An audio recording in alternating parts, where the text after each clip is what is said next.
And welcome into the Monday edition. Robby and Rexrode, 102.5, 106.3 The Game, brought to you by First Horizon, Big Bank Muscle, Small Bank Hustle. Visit firsthorizon.com/get it all. Live from our Busy Bee Plumbing, Heating, and Air Conditioning Game Nashville studios, home of the $99 yearly Beehive membership, where the buzz is always about great service. Robby Stanley, Joe Rexrode, Connor Newt here with you on this Monday morning. Ian is on vacation this week, so hope he's having a wonderful time in parts that are not here, that are elsewhere. Joe, how we doing? What's going on? Doing okay. Little baby shows last night. I didn't go, but there was a Rexrode there. So Well, I'll bring a review to the show tomorrow. I did not wait up to find out the review of the show. I can't wait. I can't wait to get his thoughts on how the little baby show went. Yeah. Hopefully, and I hope the listeners that won tickets on our show, I hope they enjoyed themselves last night. Yeah. Big music weekend, right? Yep. CMA happened. And little baby happened. A lot of stuff going on.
Stanley Cup final, the NBA Finals, a little bit later in the show as well. But, Joe, we begin with Tennessee losing in the Super Regional down in Fayetteville. They lose on Saturday in a game where they could really not muster up any offense whatsoever. They ended up with 2 hits in that game. They lose 4-3. And then yesterday they just get destroyed. 11-4 ends up being the final. At one point it was 10-1. And Arkansas just totally blew the doors open yesterday and ran away with it. So a 2-game sweep for Arkansas over the weekend. They advanced to the College World Series. And Tennessee, after winning the national championship last year, will not make a return trip to Omaha this year. So, Joe, obviously a very disappointing weekend for Tennessee and Arkansas. What did you make of Tennessee and really, for the most part, not being all that competitive this weekend against Arkansas? Yeah, disappointing, performance at the plate for sure. And obviously everybody, like, the ace has to have an ace start, Liam Doyle. And he didn't. He couldn't hang it. I mean, that's a really good Arkansas team in a tough place to play. And I come away from that. They beat them in the regular season too. And I think they're just a little bit better team than Tennessee. I think it's fair to look at this, and he ended up getting that extra day, but I do think that maybe Doyle didn't have to pitch as much as he did in the region.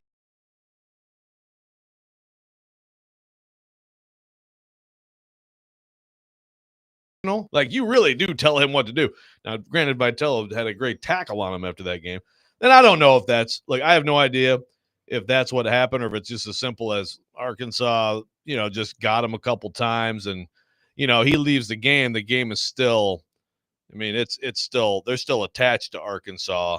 And then the big hits were, after him, but he left the bases loaded. So he ends up with a bad line. It just wasn't his best. It's also worth remembering that, like, down the stretch, he had a few outings that weren't great. Yep. But if your ace is not going to be your ace at this time of year, you're not going to advance. So no, it's disappointing. It was obviously a supercharged atmosphere down there too. Like, Andrew Fisher was getting into it in game one, and then it immediately did not go well for him after that. A lot of buzz in that game, especially in game one. And then yesterday, like you knew, with Doyle pitching, once he got off to a rocky start, Tennessee was in trouble. And then really, before you could look in that game, I think it was 7-1. Like, by the time the fourth inning roll around, it was 7-1 in that game. So they were just, you're immediately chasing early in the baseball game in that one. So that part of it did not go well. Obviously, the big story Saturday was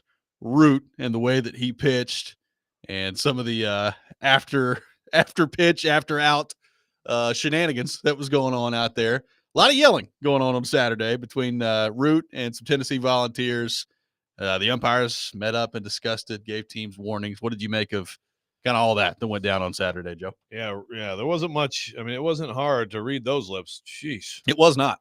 And look, Tony Vitello, I think some Arkansas fans took this the wrong way. I hear what Tony Vitello basically said after the game is, I don't have a problem with that, but also my guy was suspended for this. Cannon People was suspended for this game for less, Yep. and that, again, without knowing exactly the words that came out of Cannon People's mouth in the region against Wake Forest, and it is different crews. This is part of the problem, right? It's not the same crew. So some crews are like, okay, well, they're going to throw some F-bombs around, and you give them a warning one time, and it didn't seem like Tennessee got the benefit of the doubt. I would also ask, is this a situation where some people thought this when Drew Gilbert got ejected from the Super Regional against Notre Dame? Is this a case where Tennessee's reputation and all that stuff hurts Tennessee? I mean, maybe.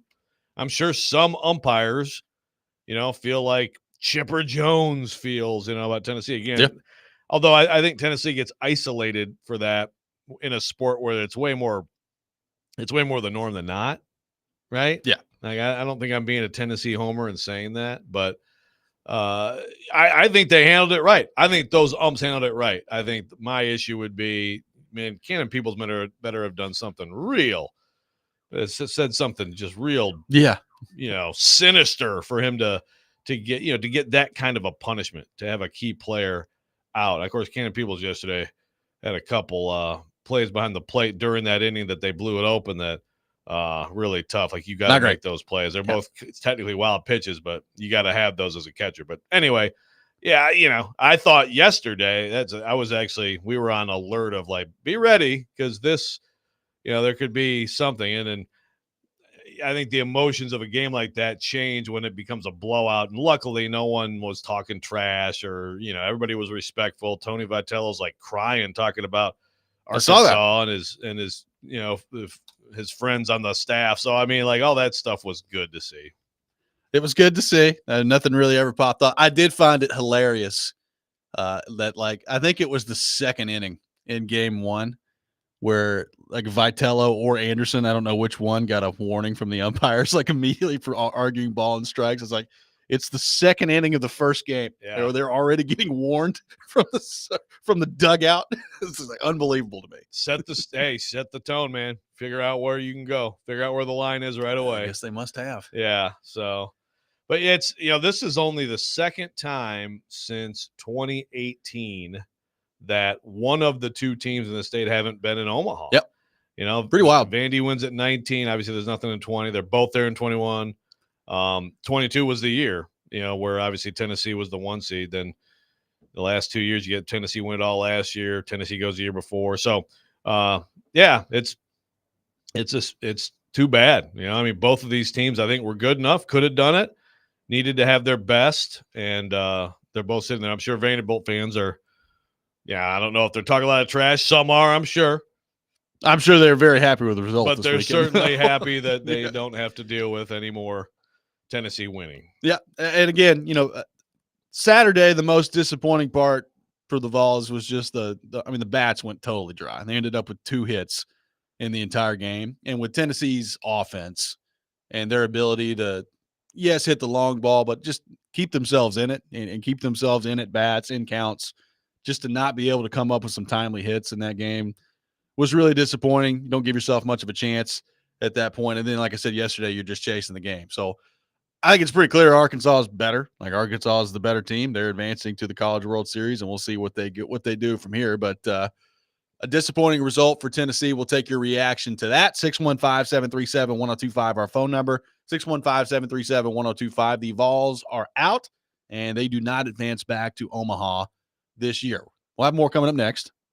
Oh, it looked like you had something to say. I was just going to say, I do want to get into next, tip of the cap to the greatest conference in college baseball. Yes. Yeah, we will do that as well. Robby and Rexrode, 102.5, 106.3, the game.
Welcome back in, Robby and Rexrode, 102.5, 106.3, the game. Taking your thoughts on the Vols on our phones and text lines, driven by WilsonCountyHyundai.com. Vols lose over the weekend, get swept by Arkansas in the Super Regional, which means no Tennessee, no Vanderbilt. Coming up in the College World Series, Rexrode is really enjoying himself over here on the Twitterverse, looking at things that will not be discussed. Yeah, exactly. I'm just looking at responses to tweets that are like so dumb that I won't even talk. I won't mention them nor their author.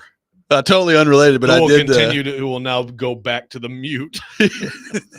Totally unrelated, but I did text you yesterday. We may get into this later this week, but the Message Board Geniuses account that you showed me on Twitter. Yeah. I mean, it was a doozy this weekend, and I really enjoyed myself just going through some of them. Great stuff. It's an amazing account. And that's one of the few reasons to still be on Twitter is Message Board Geniuses. It's beautiful stuff. Let's head to our 1025 The Game phone line, driven by WilsonCountyHyundai.com. And welcome in Jared in Spring Hill. Jared, good morning. Thank you for calling in. Good morning. Hope you all had a great weekend. You too, bud. Happy birthday, Heather. She deserves it today. I'm sure you're a lot to handle at home, so there's a lot of love that goes out for her.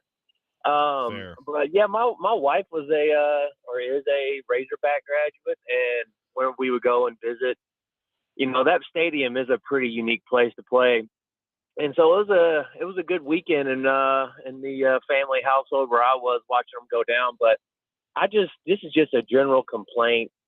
I just really don't like all the shabuya that comes with college baseball, and I may be the old man get off my lawn, but I don't know, Tennessee's kind of the ringleaders of some of it, but it's across the sport. Like even in last night's game with the Oregon State, Florida State, there was a lot of antics going on, a lot of lip reading and a lot of gesturing.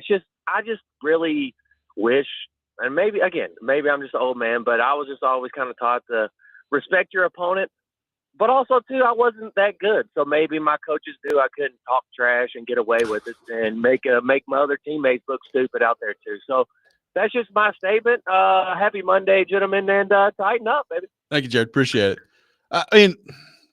I think here's what I would say. I do think just from watching college baseball, and Tennessee is certainly, big part of this, watching college baseball, and then like you flip on an MLB game, like you are more likely, I guess, in my mind, to see like just an absolute outburst of emotion, energy, all those things in college baseball, particularly now. Like when you're talking about the postseason, I kind of like it. I mean, not just the Tennessee part of it. Like that stuff doesn't really bother me unless it's just totally over the top. I don't know how traditional baseball fans feel about it, but that stuff for the most part doesn't bother me unless you're like, pulling a Jordan Beck and as you're rounding the bases, shooting double mills out there. Probably need to avoid doing that. But other than that, I think we're good. But we'll never forget that. No, we won't. That's a moment in time. It is frozen in time. Yeah. Well, we've had a lot of baseball related rants. Like I've ranted about, it's not the screaming and all that stuff. It's the little goofy little things they do when they get to second base, I got another one coming up at 7:45. Do you? I do. Okay. And you've also had the rant about baseball players being soft. So I have. We've covered some baseball territory. That's my thing. I honestly, of all the things in baseball, it's when I first saw an MLB player do some little, to the dugout when he got on save. Dude, you're a pro athlete. I'm like, and again, it's like, okay, so why is that different than like a touchdown dance or someone dunk on someone and look in the camera? I don't know. For whatever reason in baseball, like, and you're on base, just act like you've been there before. Yeah. Again, does that make sense when you compare it to other sports? Not necessarily. In soccer, they spend 5 minutes celebrating a goal. But it just bothers me. And it's like very often. So you got right. That's right. But it's like, to me, it's just it's adopting something stupid from college. I mean, again, you go watch softball and it's like a lot more like choreographed stuff, which is kind of like little kids. And, who hasn't sat in a dugout? We want a pitcher, not a belly itcher, Great times. Thank you. Yeah, for sure. Long time ago for some of us. But, I don't have a problem with the emotion. I think it does get, you think about kids watching sometimes, I guess. Yeah. And, it's like, man, these guys are just screaming. But I also think, look, man, it's high stakes, high emotion. Now, look, I also we all love football, right? But most of the time, you can't really tell unless somebody like a microphone catches it. You can't really tell what the football players are saying. They got helmets on. Like it's not. Yeah. It's like hockey. I'm here to tell you. I think a lot of people generally would be stunned by what gets said on the ice in a hockey game, particularly like a high level like playoff hockey game, it gets a little rowdy down there. Let me tell you. Sure. So now I think baseball, I mean, it's not as fast paced as those two sports, and you could see it. Like, I mean, when Root on Saturday, when he struck Andrew Fisher out and the camera goes right to him, like it didn't take a law degree to figure out what he said there. Like, it's like, oh, okay, we're getting after it over here. Like, I think that happens in high level competitive sports more than people think it does out there. Yeah, it is. It comes down to like, sometimes just like what the camera catches. Jared now follows up on the text line and says, baseball isn't a sport, so they got to spice up the game by the end. Okay, let's take it easy now. Let's take it easy now. The Detroit Tigers just beat the Chicago Cubs 2 out of 3. Just want you to know. That's where my rant comes from at 7:45. Oh, boy. So Sean says, so that bothers you, but crying NBA players don't? I don't even know what he's referring to. I mean, okay. I don't know what that means. Who knows? Sean texts a lot of dumb stuff. Sorry, Sean. I call you out. Dustin from Hopkinsville says, anytime those arrogant, gaudy construction orange-wearing Vols lose, it's a fine day. There are some people on the text line earlier this morning that have taken great joy in Tennessee losing. Well, some of them are Arkansas. A lot of Arkansas fans on the text line. I got to hold in my excitement today. Yeah, Connor Newt's fired up. Tennessee lost too. Yeah. I mean, what do you care about Kentucky baseball? I mean, not as much as like football or basketball, but I'll care. Oh, okay. Okay. I respect that. That's fine. That's fine. I mean, I think, were they the last SEC program to get there last year, right? I think so, weren't they? Everybody else had gotten there? Yeah. Yeah. So they're on the rise, baby. They are on the rise. Here they come. SEC, though, only 2 teams. Kind of disappointing. Yeah. So what do you read into with that? Overrated this year? Well, yeah, I mean, obviously, this is SEC haters do not miss a chance to rip the SEC, especially after they actually answered the bell in men's basketball all the way to the end, which was like everybody was waiting on men's basketball the whole time to flounder. And early on, it looked a little shaky. And then, of course, we know what they did. I mean, they really it was, there's nothing you can argue. Baseball, you look at the high seeds in the SEC that get bounced. It's disappointing. Yep. But it's also like 25% of the College World Series is like that's not bad. It's not a disaster. Yeah. Like, so you had 13 teams. Let me help me do math here. Let's see. So you had 13 of 64. So because I've saw some people complaining that the SEC got that many teams in the tournament. This is one of those things where we've talked about this before, but it's like when something happens in a tournament, then people want to say, see, this shouldn't have happened. Like, okay, so like when Virginia lost to UMBC, I guess what? Virginia shouldn't have been in this tournament. They were just the 1 seed. I mean, so, people are like the SEC was overrated. Like the SEC, they win like every national championship in the sport. I understand the past, those are past seasons, but by any measure, they deserved what they got. Maybe one host team shouldn't have gotten in there, but yeah, I mean, obviously we've been used to them having half of Omaha. So it's like, true. So you set the standard to like, wow. I mean, 2 out of 8 is not bad. However, it's not as good as the best conference in college baseball, the Pac-12. Yes. Congratulations to the Pac-12, which doesn't exist anymore, but has Arizona, UCLA, and Oregon State in Omaha. How about that? Take pride, Pac-12. Still living on in the college baseball world. Kind of sucks that league doesn't exist anymore. Just saying. It kind of does. Too bad. Every time you say UCLA and Big Ten, I'm like, what? Yeah, I know. Great job. Big Ten baseball tradition coming through with the Bruins. What a world we live in college sports. Just absolutely beautiful on that front. So on the Tennessee front, obviously you're coming off a national championship last year. They struggled down the stretch of the regular season. You do win the regional, so you feel good about that. And you get smoked by Arkansas in the super regional. So how do you view this season if you're Tennessee, and where do you think Vitello and this program go from here? Yeah, I mean, they're fine. You look at what they have. Obviously this year, like one guy that they were really hoping really would probably be their Friday guy is A.J. Russell. And he's obviously had the well-documented health issues. He was able to come back and, give him something late. But, like, there's a guy who I think I would guess would be, potentially that guy. You need good health luck, but he could be a great player next year. They have a lot of young players. They're going to get in the portal and get what they need to get. They're going to be a powerful team next year, Again, you never – it's hard now at the end of these seasons in college sports to be like, this is what they're going to look like. Yeah. Here's who's coming back. Here's who until Nico takes that next step for Tennessee next year. Yeah, exactly. So, but knowing their history, I mean, Vitello has been addressing things in the portal very effectively, and they will continue to do that. They've got some young players who really didn't play this year who were huge recruits. So they'll be very good. They'll be fine. The program, it's year to year, man. And this year, I would say, look, think about the difference. National championship team, Christian Moore and Blake Burke and these guys in your lineup last year, with some of these guys like Hunter Ensley as support players, then a guy like Ensley has to become like a key. And he's been a great Tennessee player, but there's a drop in talent level. It's very hard to repeat in this sport. Those guys on the broadcast were making that point yesterday. It's like last team to repeat was South Carolina when a totally different era, and you're talking early 2010s when they had, back-to-back, and they had another team that played.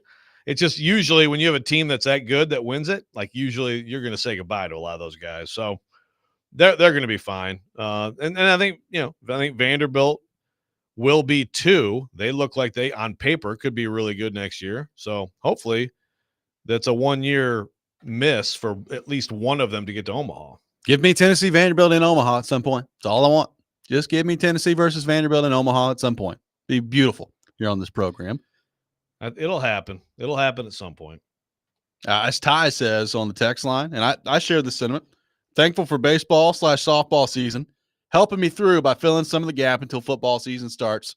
And now we got about another month or so until training camp. So right around the corner from football starting here. It is a shame that neither Tennessee nor Vanderbilt is in Omaha, though, because it's become a nice tradition here on the program of having one of them in there and seeing where things go at that point.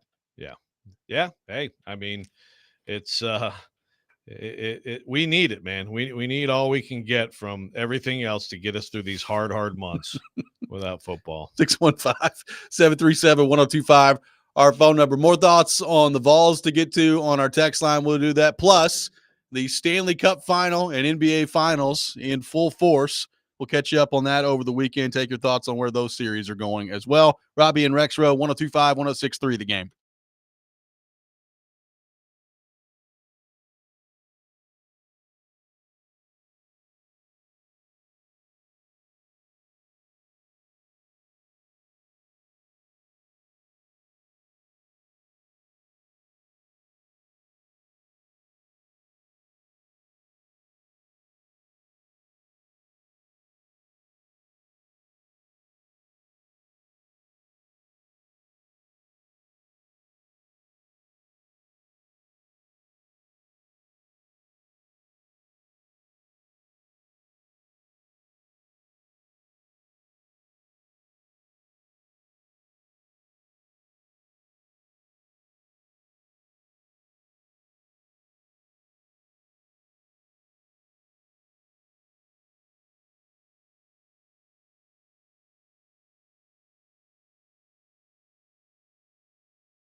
Tune in to Totally Hits 93.3 tonight as the Nashville Cats take on the Billings Outlaws. Pre-game starting at 6:30, kickoff at 7 o'clock, with coverage also available on the Totally Hits 93.3 app and at totallyhitsnashville.com. Robby and Rexrode here on 102.5, 106.3 The Game, brought to you by First Horizon, Big Bank Muscle, Small Bank Hustle. Visit firsthorizon.com/get-it-all. Cory Curtis from News 2 will be with us at 8 o'clock. We will get into the groundbreaking House settlement that took place over the weekend as well, coming up in the 7 o'clock hour. So take your thoughts on all that. Joe, the Stanley Cup final and the NBA finals, both now locked up at 1. So you got Edmonton and Florida.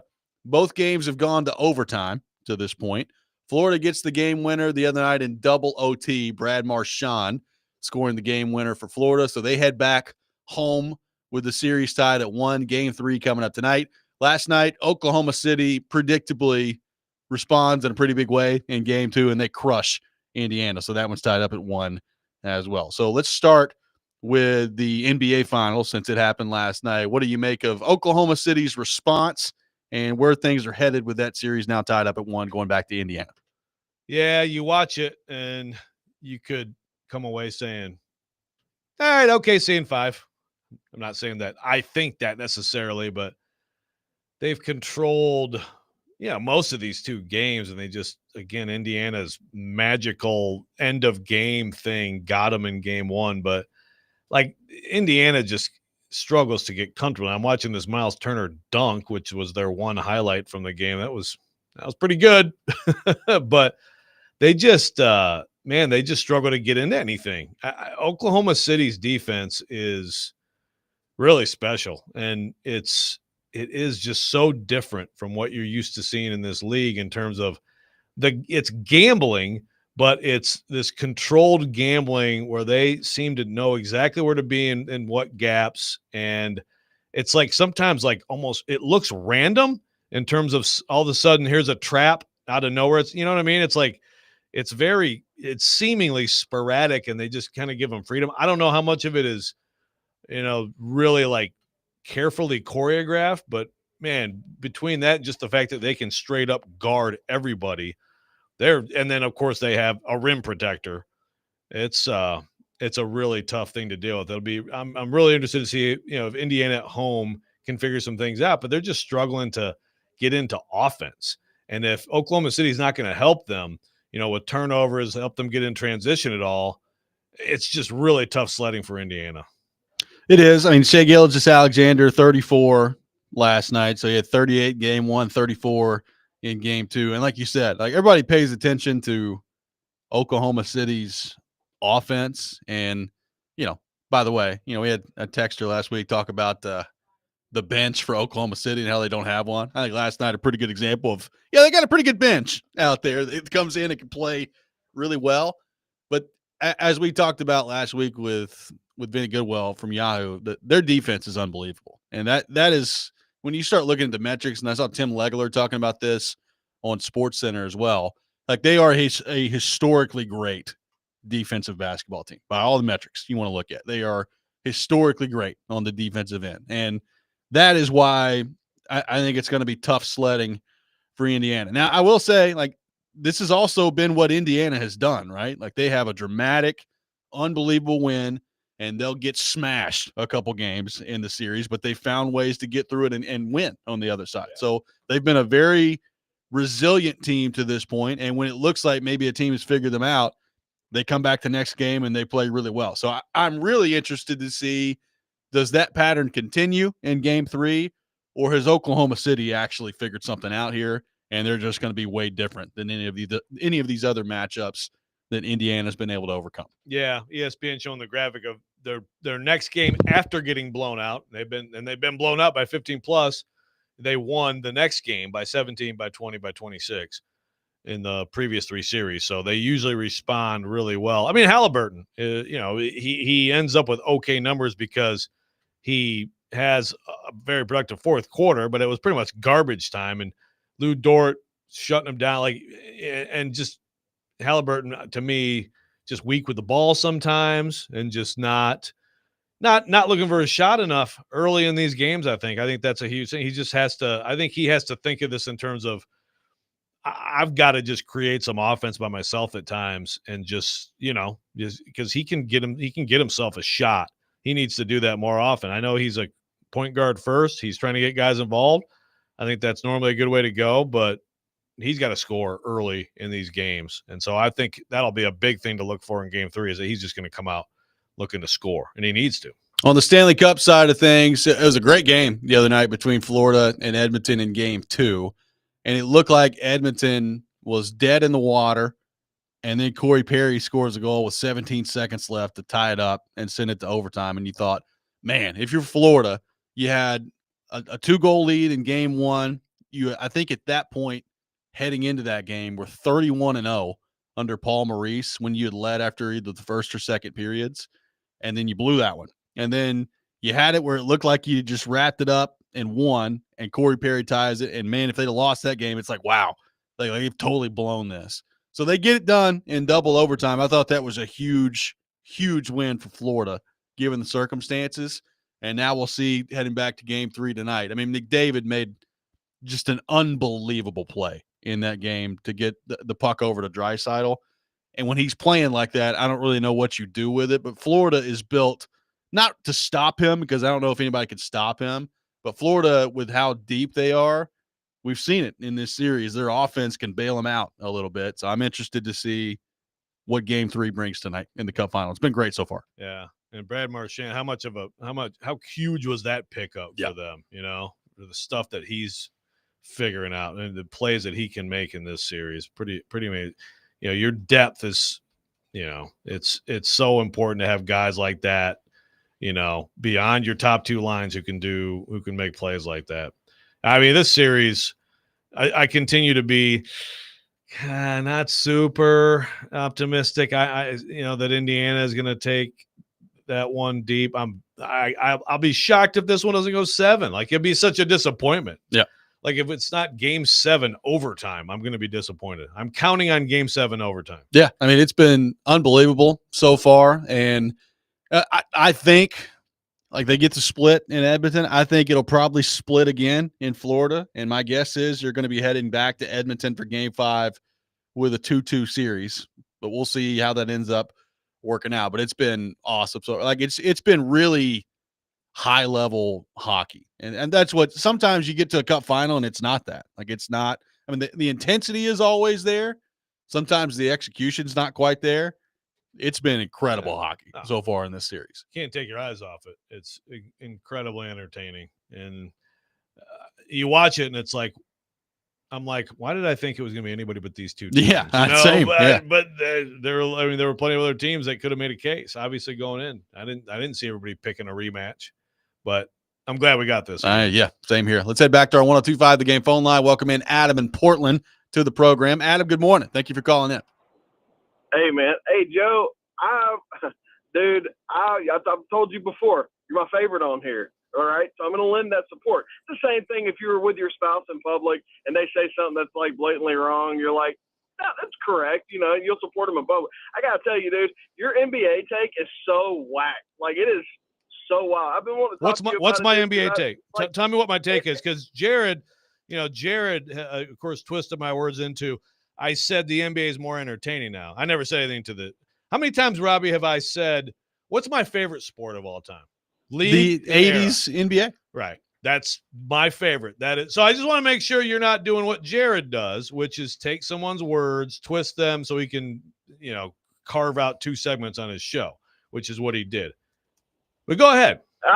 I understand.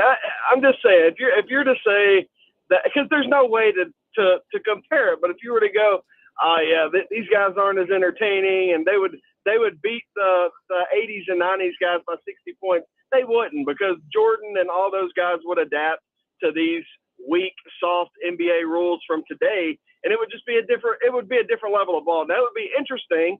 Like, the guys are just they're different. Everybody, you evolve, man. That's how you do. But no, just to hear you talk about the NBA in this way, dude, it's weird to me. It's one of the weirdest. I've listened to you for years, and it's the weirdest take you've had so far. Okay, so just to clarify then, so first of all, I'm not saying they'd beat them by 60, and I've also said Jordan will be a star today, just like he was then.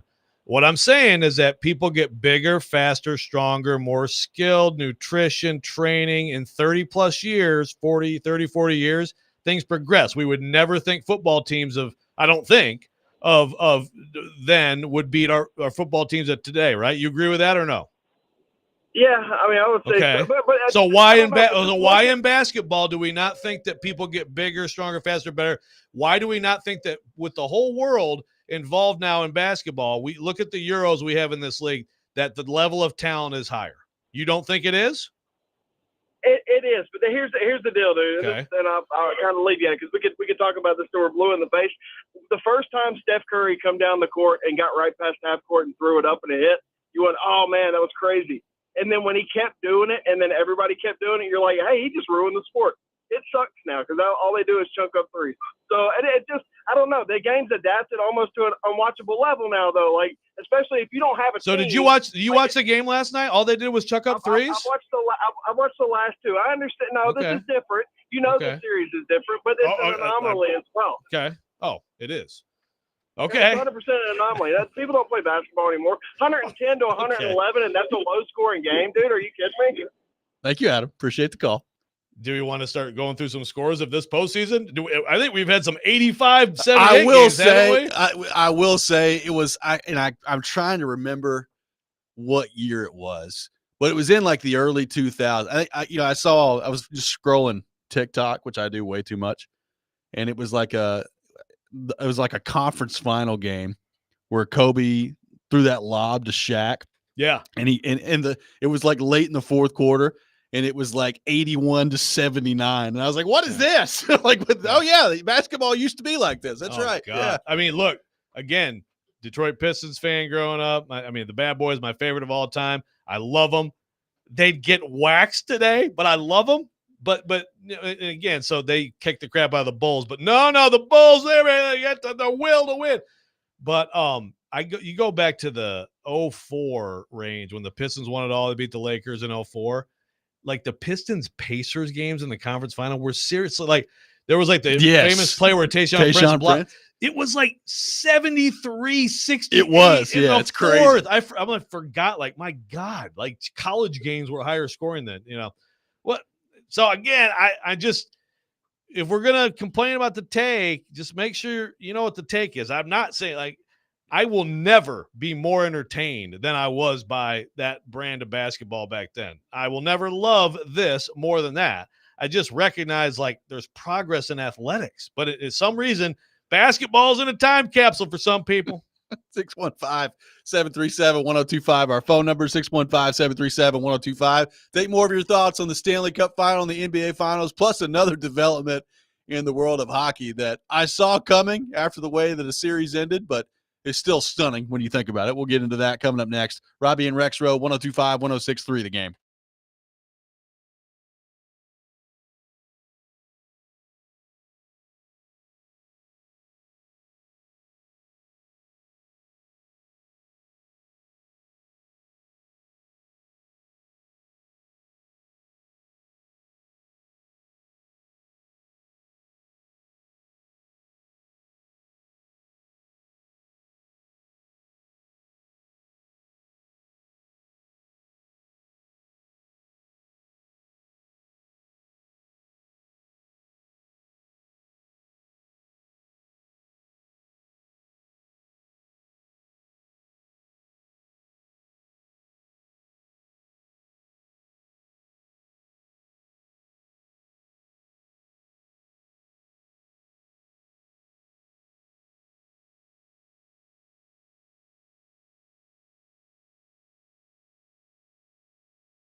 Welcome back in, Robby and Rexrode, 102.5-1063 The Game. Taking your thoughts on our phone and text lines driven by WilsonCountyHyundai.com.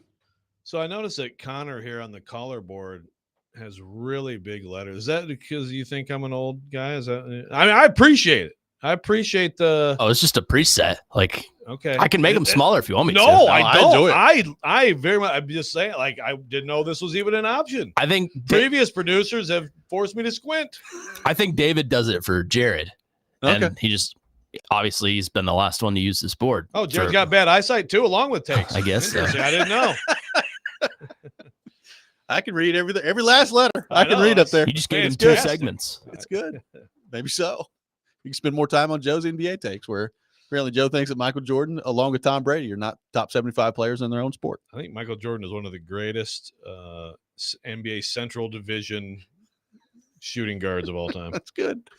Good to know. Let's head back to our 102.5 The Game phone line. Welcome in Tim to the program. Tim, good morning. Thank you for calling in. Morning, guys. You know how Friday we were talking to Vanderbilt and how much further Tennessee is ahead of Vanderbilt? Even though we beat them 3 out of 4 times this year, that doesn't matter. That's just a game. They go up and they play. You realize they won the national championship last year, right? Yeah, in the years we won it, I believe we made it back to Omaha the next year after, too. But did they? No. Okay, what does that have to do with right now? Well, right now, you were talking about how further ahead they are than Vanderbilt. Yeah, they won the national championship and made it farther in the postseason than they did this year, Tim. What is so hard about that? We beat them 3 out of the 4 games, right? Okay. Yeah. What does that have to do with the postseason? Does the postseason matter or does the regular season matter? Which one matters more, Tim? You tell me. Tennessee, if the postseason matters. They're home now the same where Vanderbilt is. Okay, did they make it farther than Vanderbilt or did they not?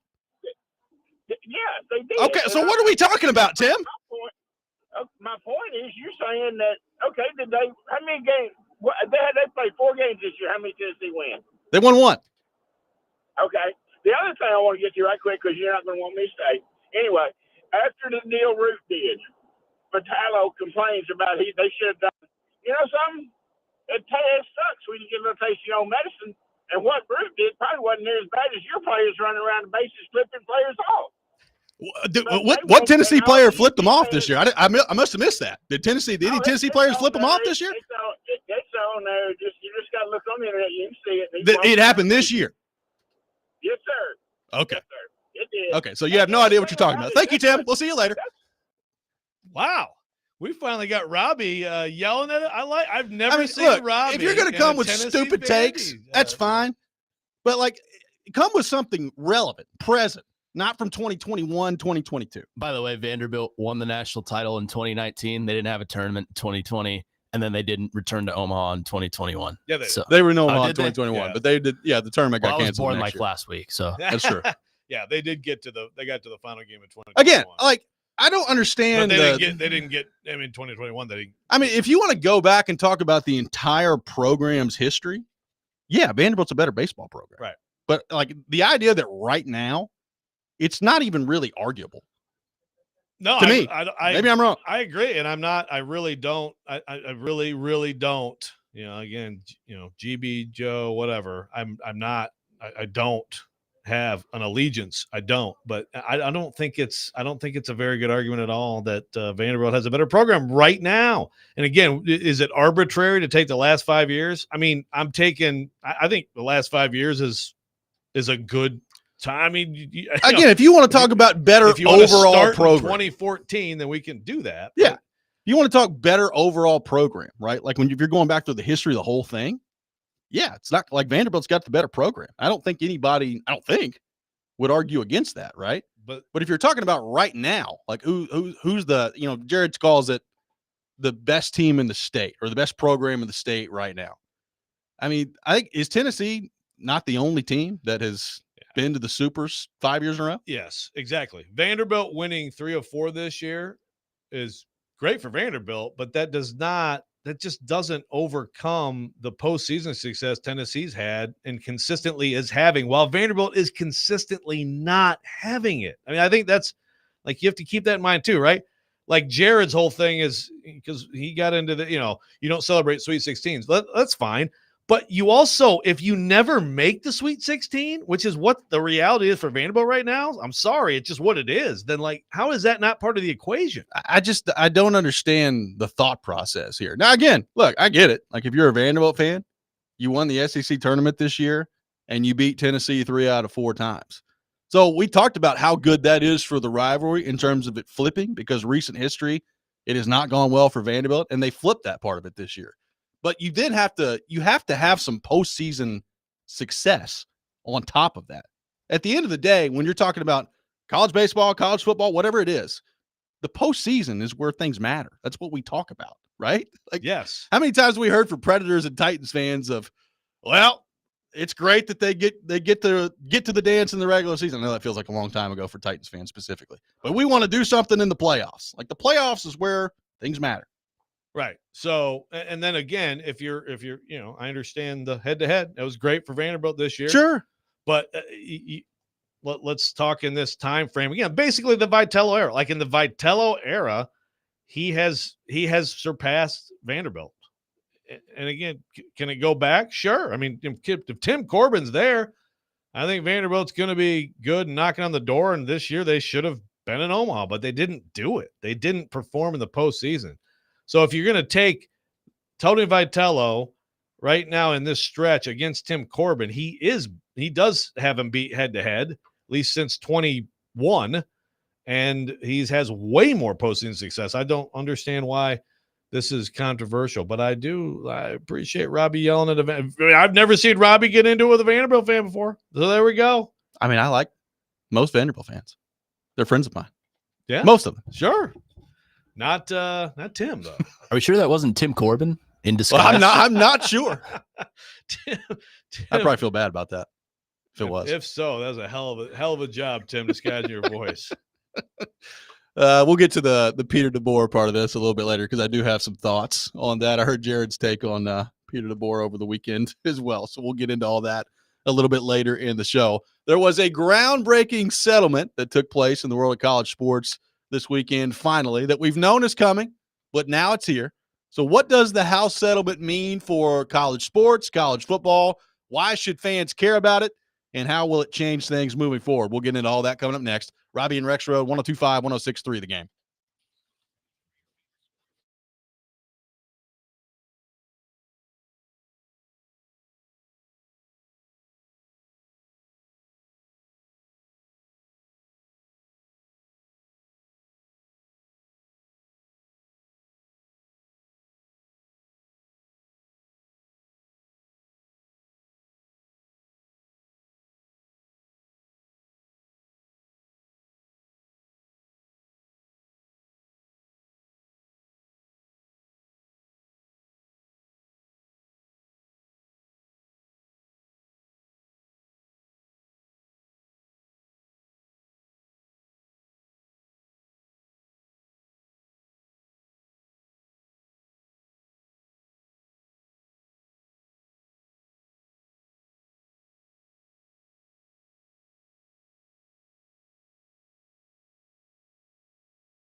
Hour number 2, Robby and Rexrode, 102.5, 106.3 The Game, brought to you by First Horizon. Big bank muscle, small bank hustle. Visit firsthorizon.com/get-it-all. Robby Stanley, Joe Rexrode, Connor Newt here with you on this Monday morning. Live from our Busy Bee Plumbing, Heating, and Air Conditioning Game Nashville studios.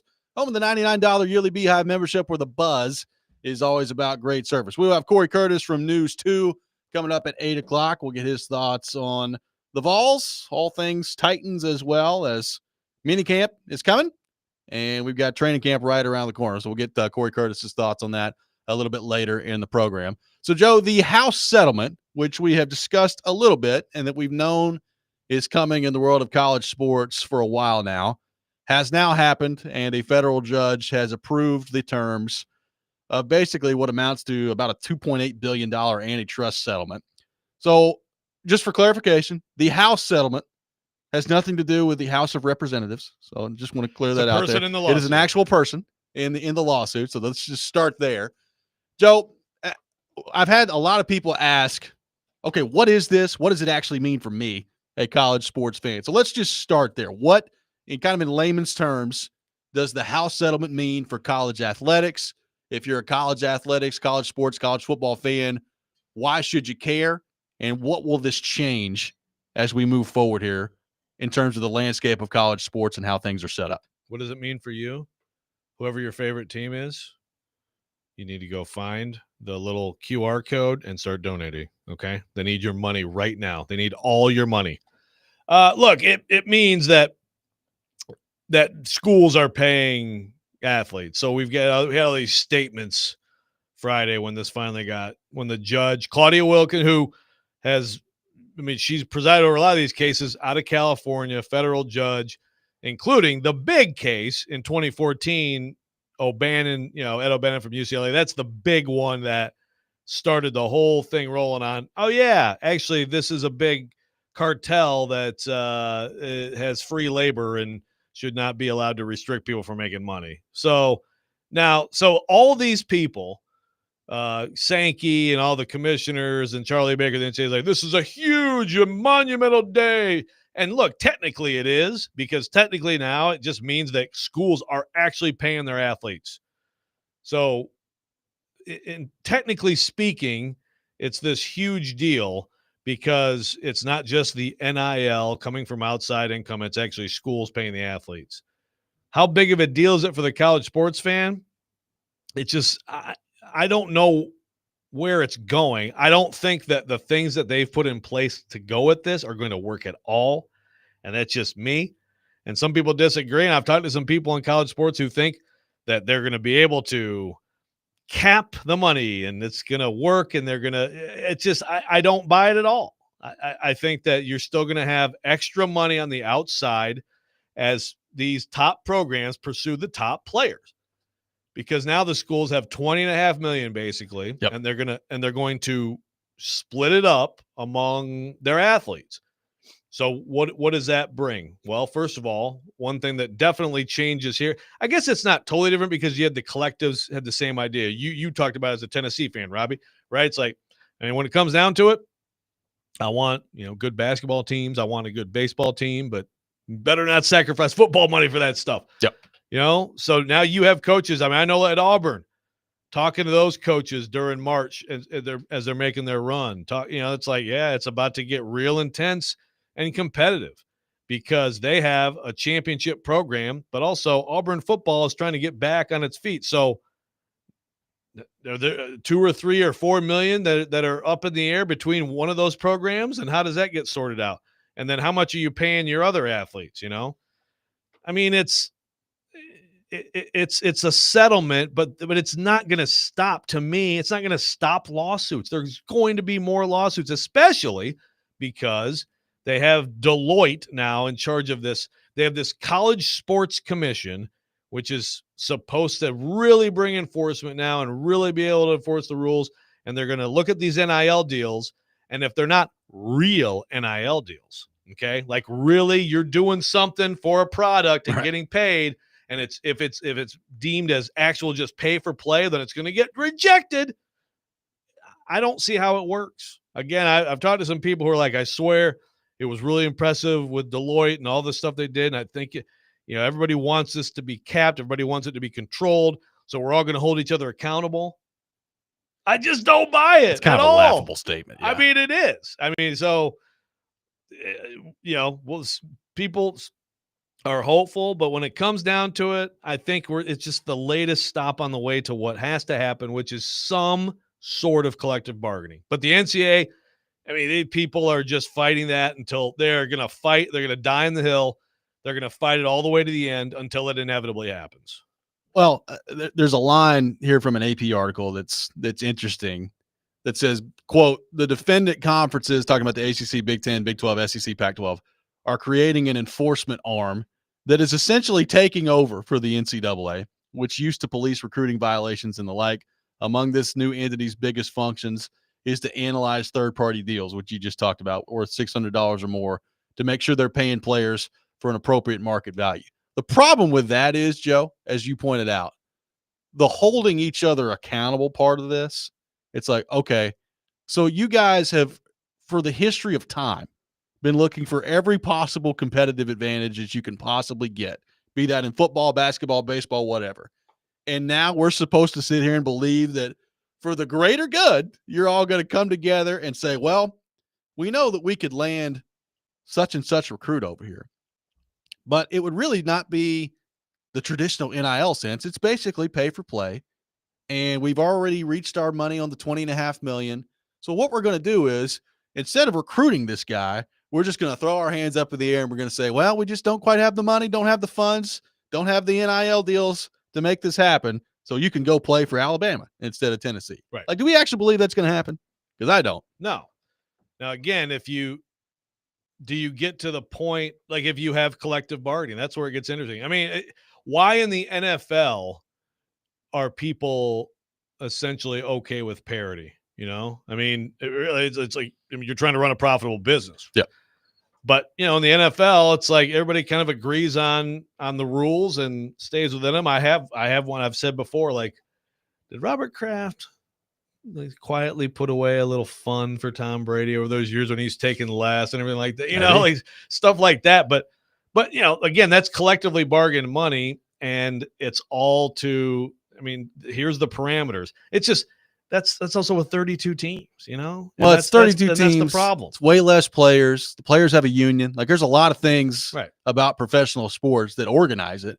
And this is just so difficult to organize right now because, like you said, the lawsuits just keep coming and these players keep winning and they just keep, the courts have basically told you, hey, we're not capping their earning potential. So when that's the case, it makes it really difficult to come up with a solution like that here. Which is why, again, we had the thing with the schools agreeing not to sue. Great. The schools suing is not the issue. I never understood why. And again, Ross Dellinger does a really good job for Yahoo, and he had that story, but he's like, this is groundbreaking. I'm like, is it? I'm not worried about schools suing. I'm worried about the first time Deloitte says, no, sorry, this NIL deal doesn't rise to the standard. You're not doing enough card signings. Okay. You talk to my lawyer. What? Yeah. I'm getting the money. It's just, I don't think it's going to work at all, that aspect of it.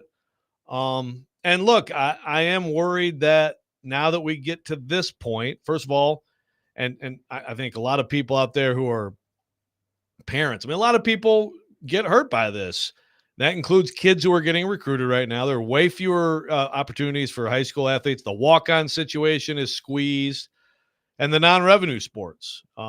You definitely worry about that. Look, the Olympics in this country and our success in the Olympics has so much to owe to college athletics and these Olympic sports programs that develop in Tennessee alone. Tennessee has produced several top track athletes. You look at the swimming athletes from different places, gymnastics, all across the board. It's kind of been a free feeder system, just like college football has been a free minor league system for the NFL. Right.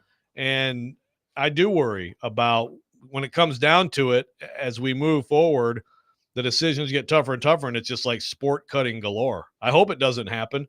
And I know a lot of people want it to not happen or working to try to make it not happen. But when it comes down to choices, what are these schools going to pick? They're going to pick football, and they're going to pick men's basketball, and maybe women's basketball, softball, baseball, whatever is hockey, whatever is important to that particular school. But then you get a lot of other sports that could be in danger.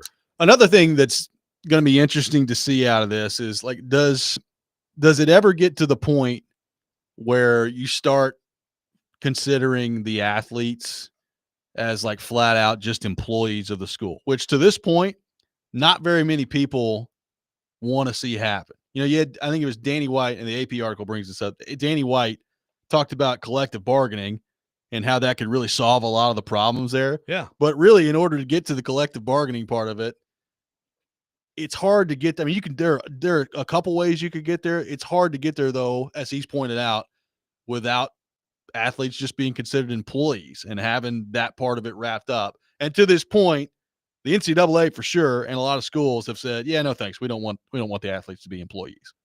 Yeah, no, they're fighting it to the nail. And look, I'm not smart enough to get into the nitty gritty on that.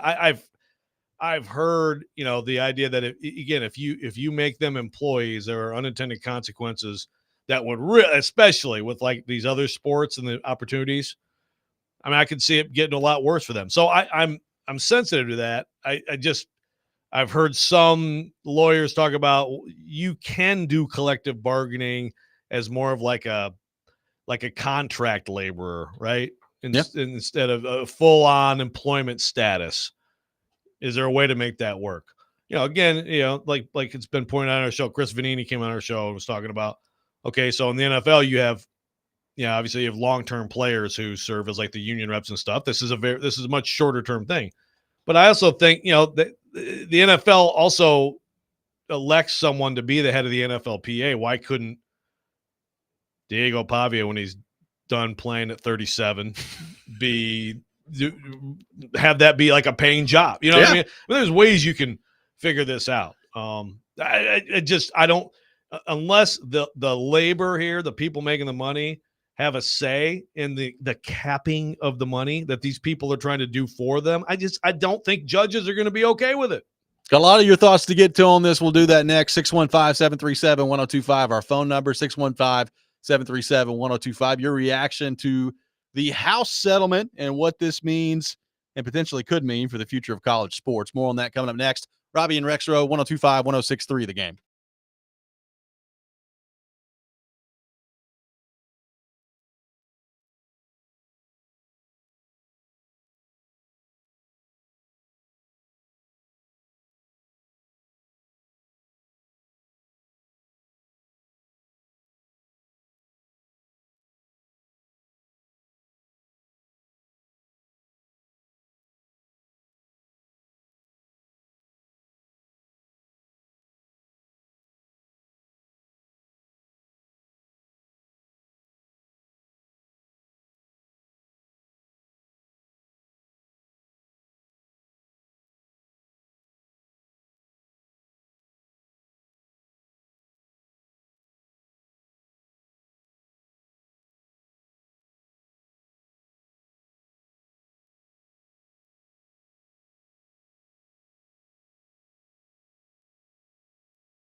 Welcome back in, Robby and Rexrode, 102.5, 106.3 The Game. I got some tickets to give away. A pair of tickets to Holiday World and Splash and Safari in Santa Claus, Indiana. Make a splash this summer at the water coaster capital of the world. Take your family to Holiday World and Splash and Safari, just a short drive away. Get tickets at holidayworld.com. Be caller 5, 615-737-1025. Caller 5 will win a pair of tickets to Holiday World and Splash and Safari, which I've been to several times. It's a lovely place, Joe. Jay Cutler's hometown. Yep. It's an interesting place. I don't think I've ever been to Santa Claus. Really? No. Okay. Maybe we'll change that. Last week, maybe you had the opportunity to go to the Little Baby concert, and now you got the opportunity to go to Holiday World. A Rexrode went to Little Baby. I'll make sure at least one Rexrode goes to Holiday World. Taking May not be me. 615-737-1025. Brandon on the YouTube chat says, $20 million, nothing compared to the benefits package and insurance cost if you make athletes employees, which is a good point and an interesting one to bring up, and part of the pushback from the NCAA and the schools on that front. Yeah, that's no, I'm glad he brought it up, because that's definitely one of the things. That's why if you do contract labor and you're just talking about the compensation and you can collectively bargain, but you can not have things like that, then maybe, I think you can probably, frankly, save more sports doing it that way. Ed asked, would the cap be per school or by sport? So the schools can spend up to, I think it's $20.5 million. It's right around there. They can spend up to that. They can divvy it up however they want. Now, again, then you get into, there certainly have been people that say, well, if you're not going to do it equal, what about Title IX? I think there's going to be lawsuits that are going to generate from this either way. I think that, I think that this is protected in terms of the Title IX aspect of it. Like you can pay people, it's you can pay people based on like money brought in. I mean, you can justify it, but it doesn't mean you won't get sued for it. And I have no idea the outcomes of lawsuits. I think any side of this, if you tried to do it equally, you get sued. If you don't do it equally, which they won't do, you'll get sued. If you try to limit them, Deloitte comes in and says, no, this NIL deal is not real. You can't have that money. You're going to get sued. Yeah. It's going to be, that part of it is going to be really interesting to see like how they navigate all of that. Remington on the text line says, NIL has totally hurt my love for college football. It just doesn't feel the same. Throwing the playoff, just hoping I can get used to the new normal. This is from Remington on the text line. And to that point, the enforcing of NIL is going to be interesting here, as you pointed out, because like the idea that they're going to say, all right, well, this meets the standard of NIL, but this really doesn't meet the standard of NIL, and trying to hold everybody accountable to that. That seems like a really hard thing to do, because like, honestly, like if you're the collectives or even some of these schools that get involved and want to structure the NIL, like there are ways that you could structure it where it's just like, yeah, show up to this one thing, and that's what we want you to do. Well, in the early days of NIL, that's what, remember, it was always like, yeah, Nico's got to do some, and they did have Nico. They did have him signed up for appearances, which apparently he didn't show up all of them. Yeah. But and then basically in the last like year or two, it's kind of just been like, yeah, here's our payroll. This is what we're paying our. I mean, it's just like you talk to coaches. If you talk to like a football or basketball coach, like just like off the record, I mean, it's they know exactly who's making what, and that's what it is. It's a salary to play for them. It's what it is. We all know it's what it is. Okay. Yeah. They have payrolls. I mean, it's like, well, this guy, yeah, I'm not paying this guy. I've heard coaches say, again, off the record conversations, which, never would name or the player, but it's like, nah, I'm not paying that guy $300K. No way. He's not getting more than $200K. That's how they're talking about it. That's what it is. And we all know it's what it is. And so again, we have these people in the NCAA, and I think Charlie Baker is, I think he's got a better handle on things than his predecessor, but it's still like not hard. Yeah, right. It's not hard to outpace Mark Emmert in the brain twister. Boy, that guy had some Olympics. doozies. Oh, man, but it's still like fundamentally. How do you guys figure this is going to work? What they're still praying for is an antitrust exemption. They're praying for government interference to save them, And look, when it comes down to it, let's be real. over all these years, college athletics, as the money has exploded, which really comes down to in the 80s, Supreme Court, and we got to the point where all the games should be on TV, right? Like, and I think it's 1984 case. That's a big moment in college athletics. They've had nonprofit status from the federal government through all this stuff. It's a huge part of, and why? Because they offer these opportunities to the sports. That's why there's a limit. That's why there's a minimum number of, I think it's 16 sports that you must offer. Those opportunities are the trade-off for having nonprofit exemption, right? And we all know the people running these programs, coaching at the top, are making millions, and it's $1 billion+ industry. So they've had a lot of protection from the federal government, but now they're hoping for this blanket antitrust exemption. And who knows what's going to happen, man? I mean, I can't predict what's going to happen from the federal government. No, but I think usually it ends up being a lot of noise and then nothing. Jason in Goodlettsville says, I see smaller D1 schools litigating at some point. SEC and Big Ten rush to grab schools are getting bigger and bigger pieces of the money. The feds will break up a monopoly. Is from JC in Goodlettsville on the text line, talking about maybe smaller D1 schools trying to sue and get in there. I don't know.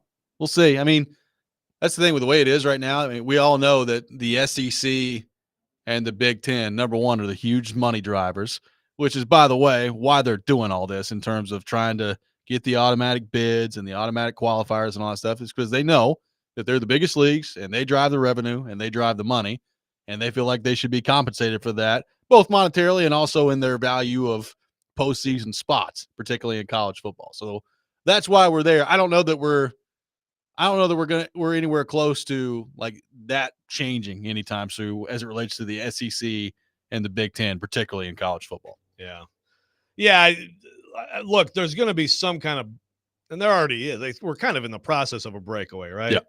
Because one of the big problems in college athletics has been they're trying to make these rules that apply to everybody.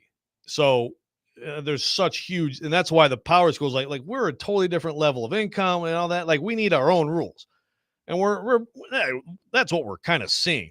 I mean, what I obviously hope we don't see, and I know some people think it's inevitable. I don't think it's inevitable. This idea like the SEC and Big Ten will break away, do their own mini NFL. To me, that would be if you just cut out swaths of the country. I think you're going to kill your not kill it, but you're going to hurt it. It's going to be less over time valuable if you don't involve the whole country. That's what I believe. Can't prove it, but I believe it. So I hope that doesn't happen. What's a national championship mean at that point? Exactly. Right. Like you aren't the only, like there are still other conferences, even if they have less money than you. I mean, look in baseball. The biggest payrolls always win? No, sometimes they're overwhelming. The Dodgers are pretty inevitable this year, but they don't always win. And sometimes big payrolls are terrible. Those teams are terrible. And like, look at the Mets in recent years. And sometimes the small market teams win it all, like Kansas City did not that long ago.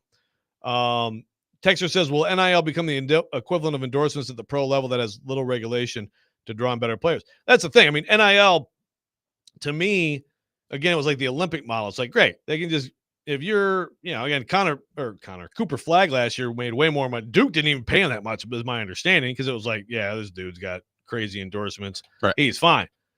I mean, same thing apparently with Arch Manning of just apparently he's just got an unbelievable amount of endorsements. So some of these athletes, even at that age, and that's great that they can do that, right? We used to restrict that. It used to be, Johnny Manziel, did you sign that poster?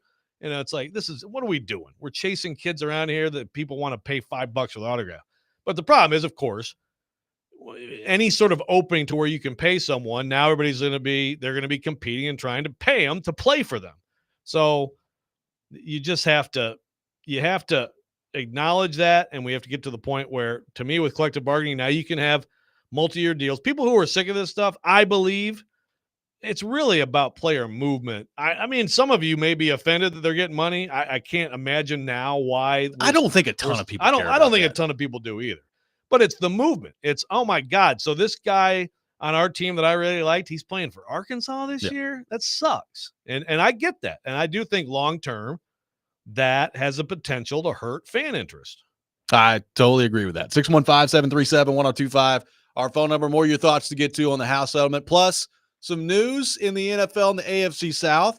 and some breaking news that just happened in the NFL, which we'll get to as well coming up next. Robby and Rexrode, 102.5, 106.3 The Game.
This week's Nashville's Best Deal is Staley's Chicago Italian Dining, one of Nashville's best-kept secrets and winners of numerous Best of awards. Enjoy authentic Italian beef sandwiches, Vienna Chicago dogs, and the best gyros south of Chicago. Get half off a $20 gift card while supplies last at thegamenashville.com/deals. Robby and Rexrode brought to you by First Horizon, Big Bank Muscle, Small Bank Hustle. Visit firsthorizon.com/get it all. We'll have the Rob Rant coming up at 7:45. Cory Curtis from News 2 will be with us at 8 o'clock for his weekly visit. So looking forward to that. Taking your thoughts on our phone and text lines driven by WilsonCountyHyundai.com. Joe, just a couple other thoughts on the house settlement front.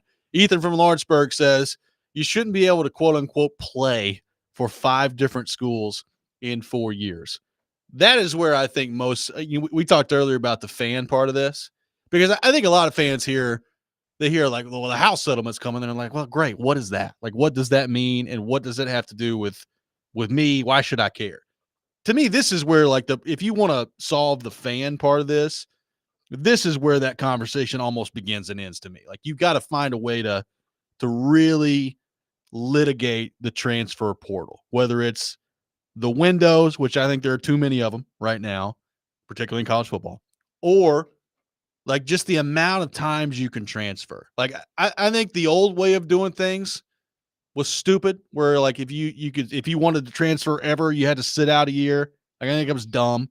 But I also think that this is dumb. Like, there's a middle ground between having to sit out a year for transferring anywhere one time, or you can transfer as much as you want, as often as you want, and there's no penalty to it whatsoever. Like, there's got to be some sort of middle ground there, which again, clearly has been difficult to figure out. but they got to figure that out at some point.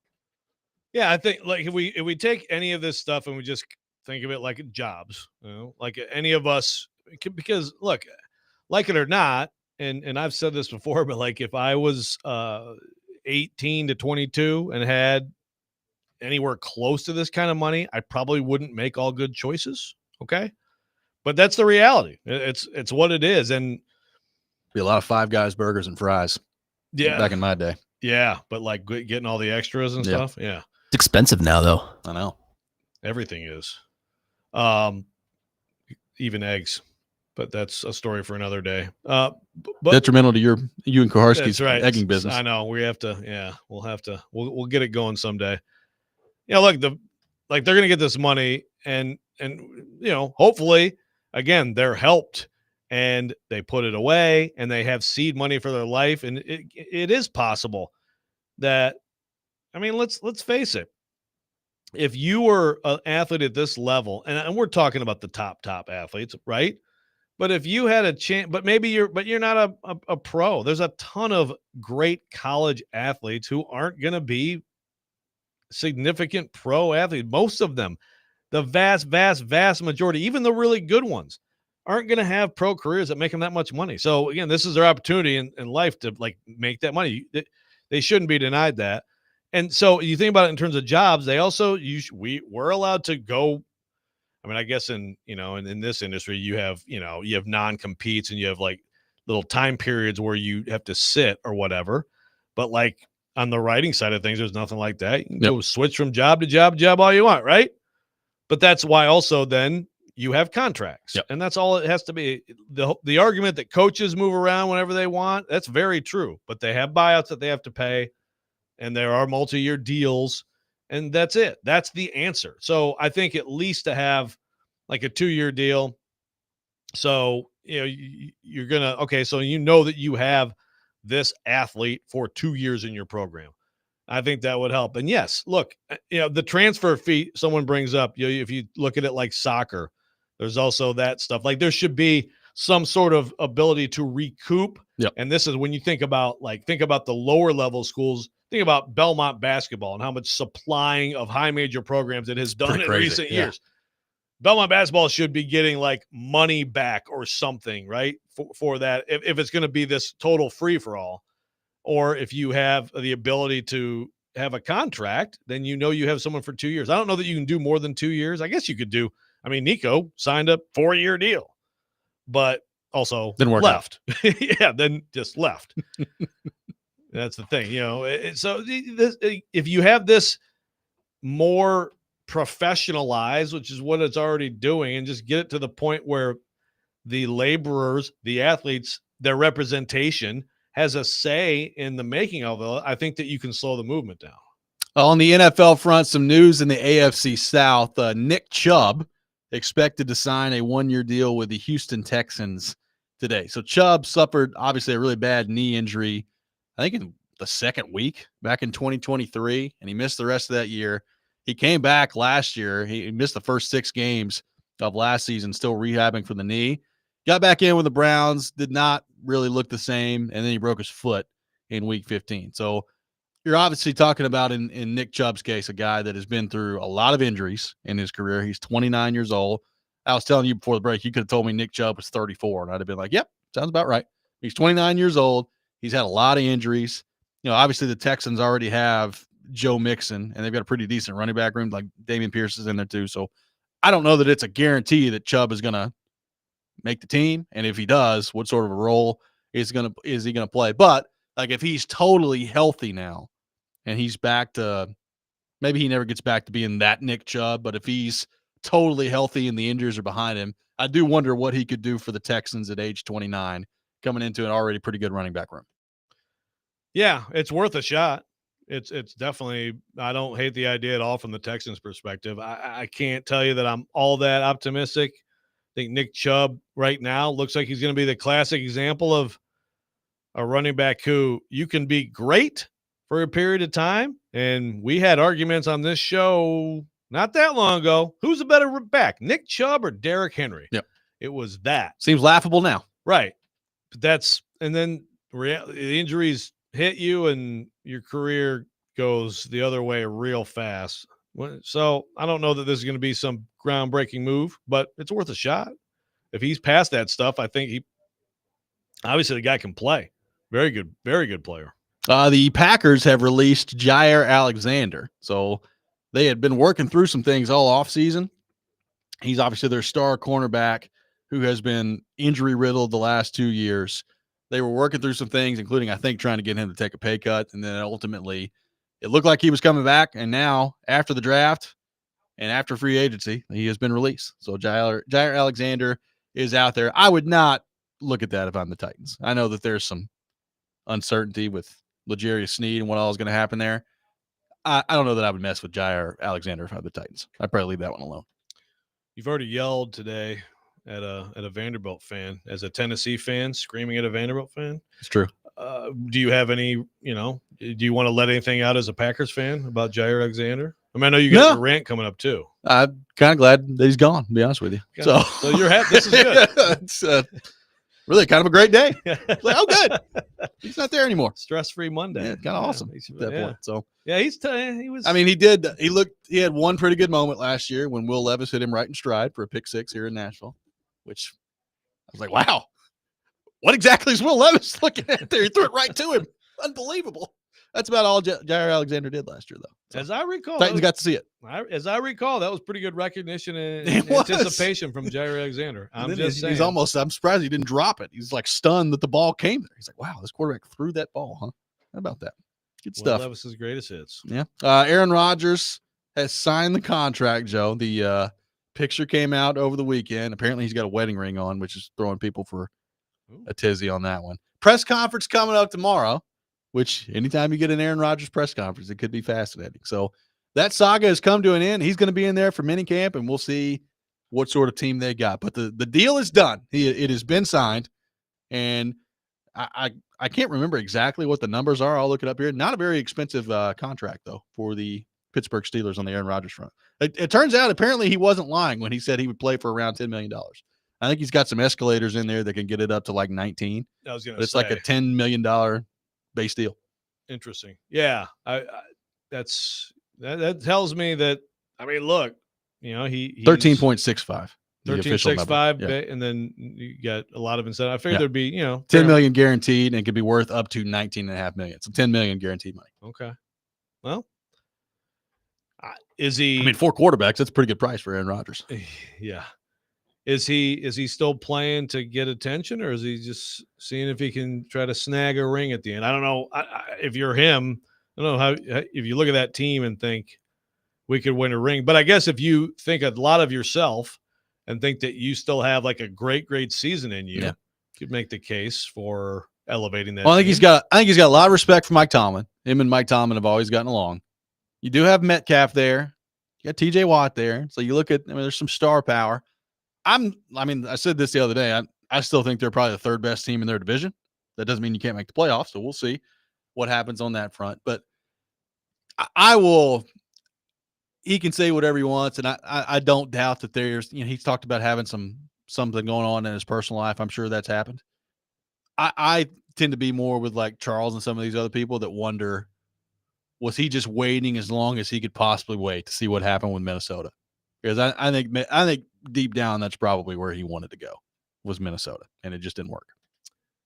Yeah, that makes sense. And Minnesota, what they did last year with Sam Darnold, especially if you don't have a high opinion of Sam Darnold and you're Aaron Rodgers, but certainly just the idea of like being able to throw to Justin Jefferson in his prime. Yeah, I can see that. There's got to be some appeal, right? Yeah, I would think so. Devin from Dover, going back to Jair Alexander, says, an injured corner? The Titans are all over that. Trevor says one of Traylon Burks' 3 good plays came against Jair Alexander. That is true. He did have a very impressive catch on Jair Alexander the night of the plane from Green Bay. That's right. Big night in Titans history. That turned out to be quite a line in the sand. I would love to, we talk about the AJ Brown night, and certainly that's a big night for the organization.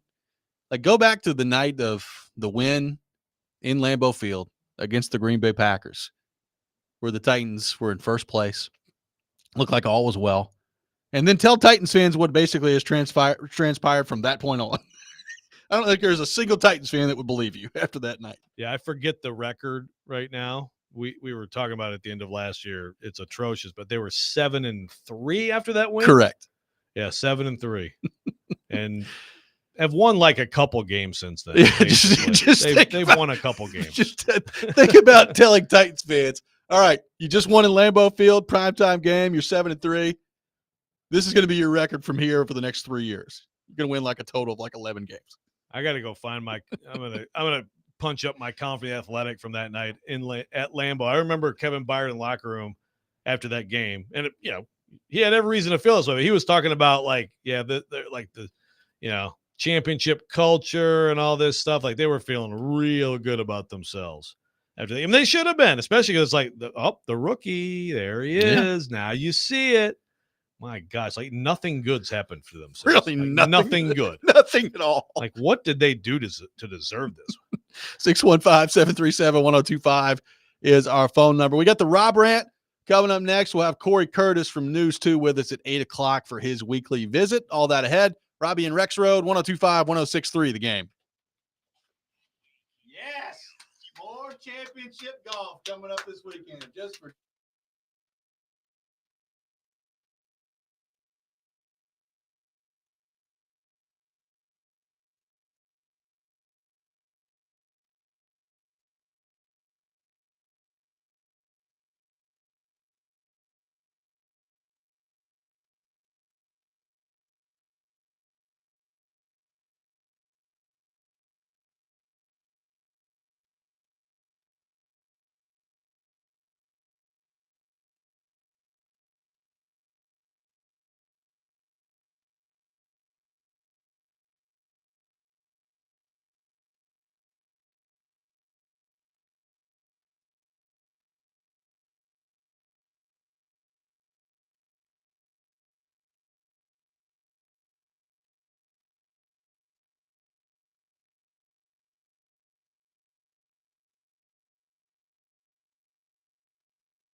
Man, I was mad, huh? Then he said he waited a minute. He's like, yeah. Wait, but I thought he sent a picture. He said he did. I've not got Tim. If you sent the picture, we have not seen it on our text line. There's a secret flip off from a Tennessee player this year that no one knew about. I mean, we all know about the Jordan Beck one. Like yeah, that was 3 years ago. 3 years ago. Yes. So I understand. We talked about that actually before that call this morning, and we did. Not a great moment from Jordan Beck. I understand that. But I don't know what that has to do with this year's team. Also, someone on the text line, by the way, I don't know if you saw this, but they're like, SEC tournament is the postseason. No. Sure. Stop. I mean, I guess technically they're right.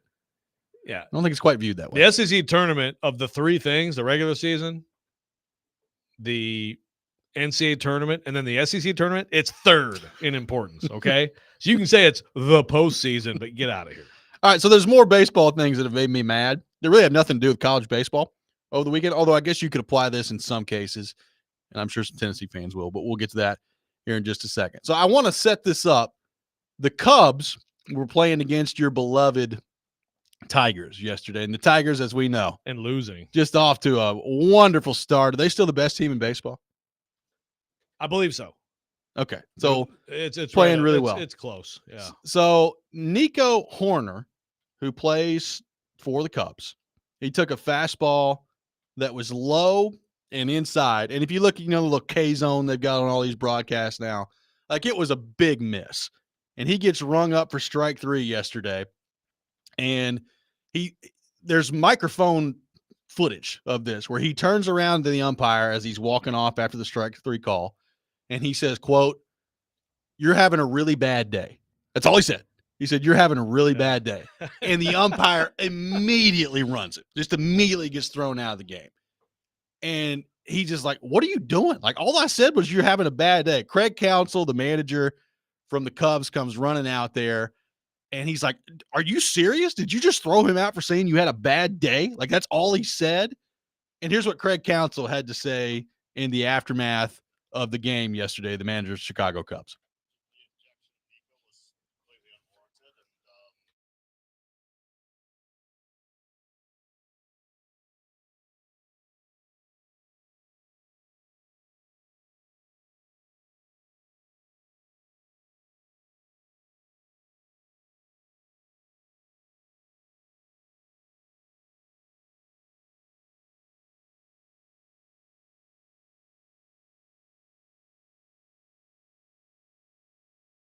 So that was Craig Counsell yesterday after the game. Joe, it's amazing to me that in the year 2025, a couple of things. Number one, if you look at it this year, and this has been a problem in college baseball, it's been a huge problem in the MLB too, and they're talking about it a lot in Major League Baseball. The amount of missed strike ball calls is crazy. And there's always, I understand this, it's baseball.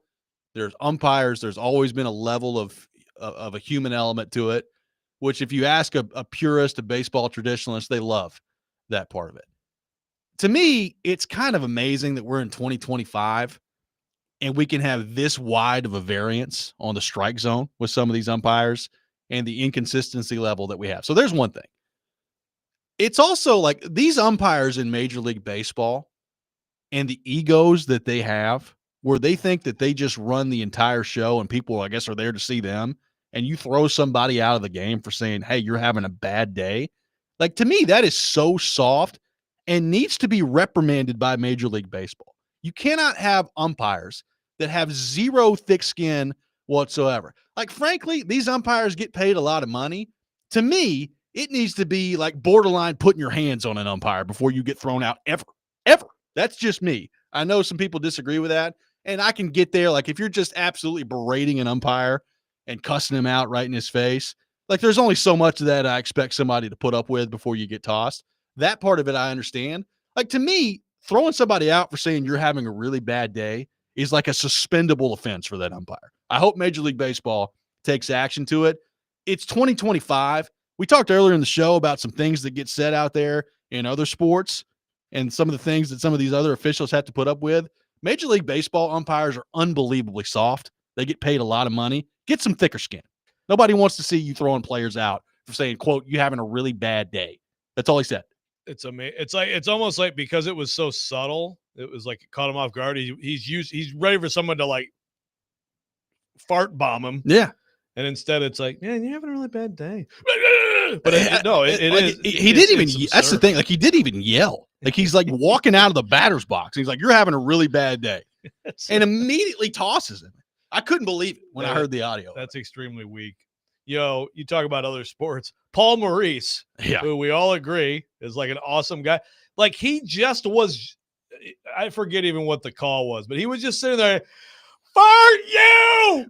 Fart you!" Just yelling it at the officials. Like, they absolutely know what he was saying and could hear it and could read his lips. It's and he's every just night over and in over the NHL. screaming it at them. Like, if they left it's not just Brunette. It's every coach. And Maurice is probably a big offender of it. But like, leave the camera on a coach and an NHL bench on every night.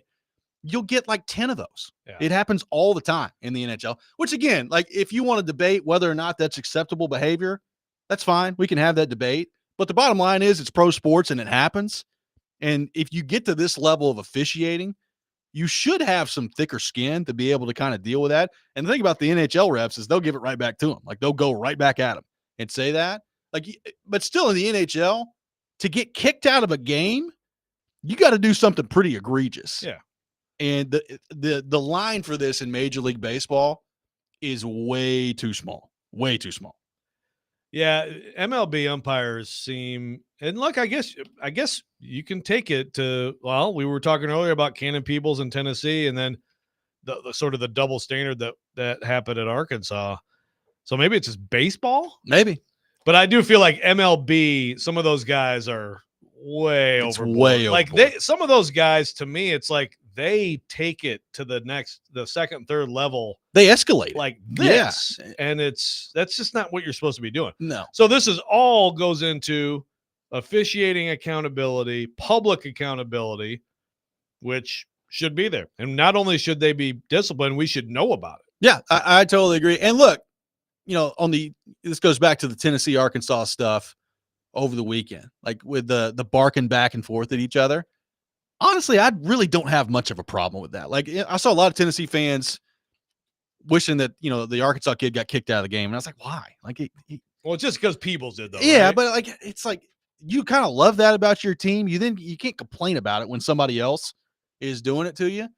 Like, I would love to know what people said, because unless it was unbelievably egregious, don't kick him out of the game. Like, there's too much kicking out of the game that happens in baseball relative to all these other sports. Yeah, like the Drew Gilbert thing from 3 years ago. I mean, I think he said that's farting awful, right, to the ump on a ball on a strike call. I mean, and in college, I have a little bit more sympathy for the college part of that. Yeah, like it's not smart to do that. And look, that team in particular was, oh yeah, everybody was on high alert for that team. But yeah, what did people say? It's all inconsistent. But the bottom line is that's a big consequence. Yeah. I look, I mean, nobody was stopping your beloved Detroit Tigers. We know that. It's not going to make a difference in the game itself, but that's right. Counsell was beside himself with anger. 2 L's in Counsell. Take that L. Take another one, Counsell. Some of that. 615-737-1025 is our phone number. Cory Curtis from News 2 will be with us coming up next. Robby and Rexrode, 1025-1063, The Game.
Final hour, Robby and Rexrode, 102.5, 106.3 The Game, brought to you by First Horizon, Big Bank Muscle, Small Bank Hustle. Visit firsthorizon.com/get-it-all. Robby Stanley, Joe Rexrode, Connor Newt here with you on this Monday morning.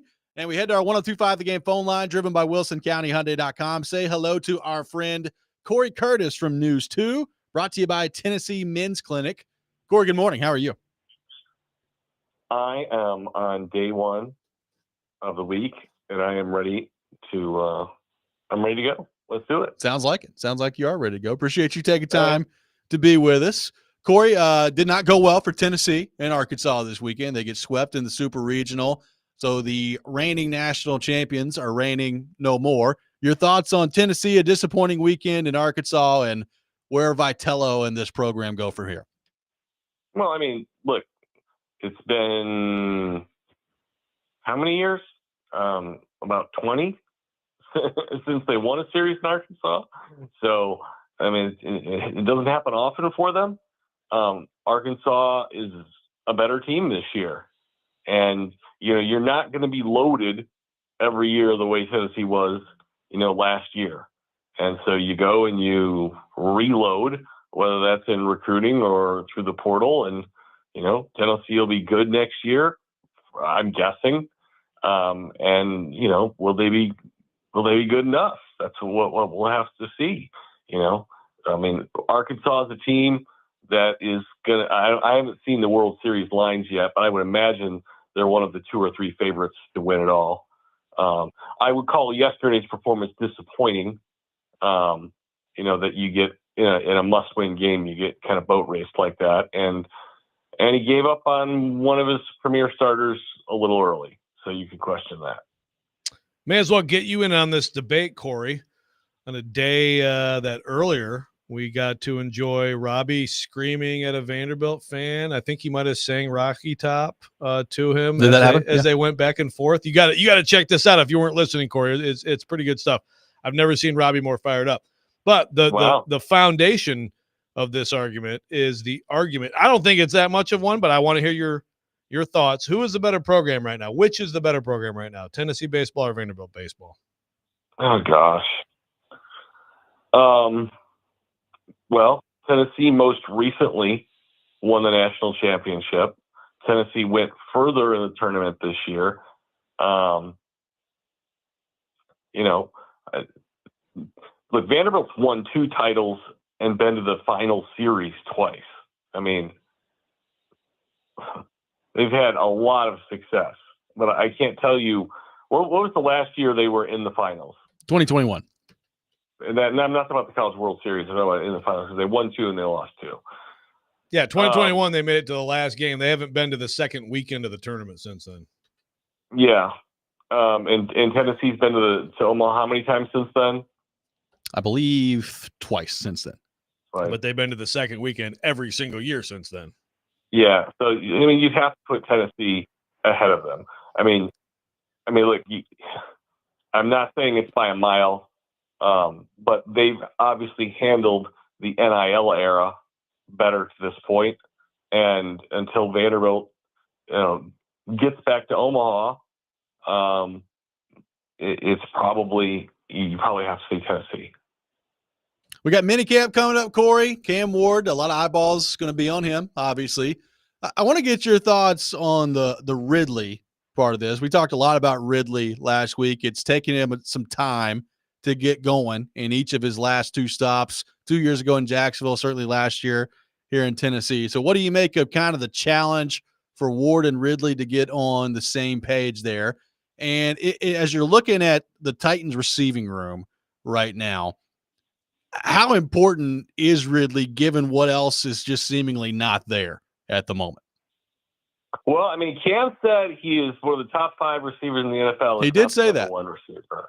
So I think he also may or may not have included Traylon Burks in that same discussion.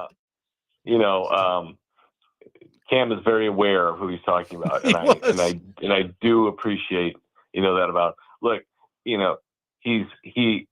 Calvin Ridley is a good receiver, capable of very big games. I think consistency is something that he needs to work on. Gosh, you guys go to camp. I don't think work is an issue for Calvin Ridley. The guy works hard.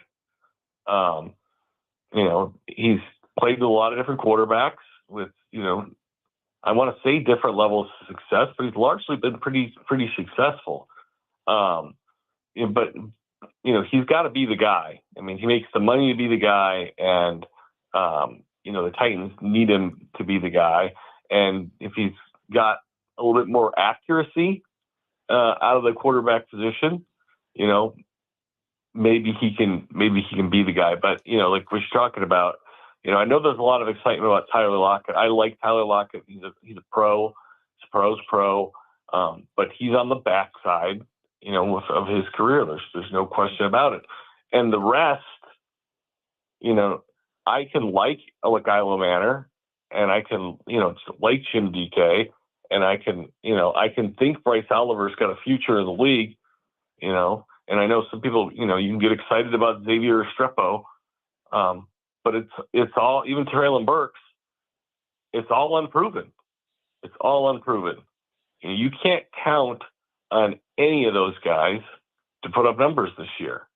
And you can hope, you can believe, but you can't say for certainty because none of them have done it.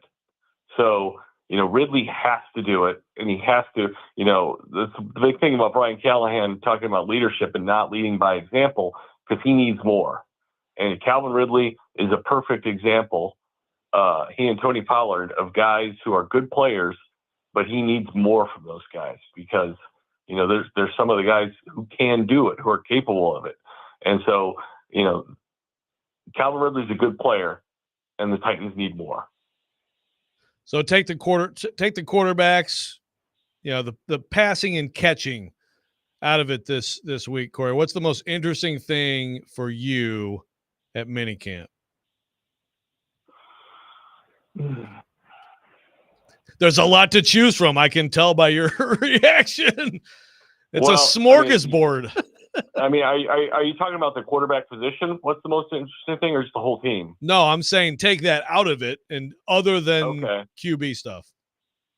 Until the pads go on, I can't say the offensive line or the pass rush, and how those guys perform. Because, to me, I hate to say the three biggest questions for me are the offensive line, which they've invested heavily in and has to be better. And if it's not, it's a massive fail. But where is the pass rush going to come from? Because they don't have, Arden Key is, proven to be a moderately successful pass rusher. And the same goes for Jones, the guy they just brought in. He's a moderately successful pass rusher. Outside of that, they don't have anything with any proven pass rushing capability. And so, that would be it if the pads are going on. But I want to see the young receivers and how they perform. Does one of them stand out? Do two of them stand out? Because you can see that when guys jump off the page at you. Even a guy, I don't remember if you guys were here for this because I'm old and everyone's good. Mark Mariani, the day he walked in the door, we were just like, the guy catches everything. He just catches everything. He gets open and he catches everything. And he wound up being a pretty good player. And so, you get to see those guys, early.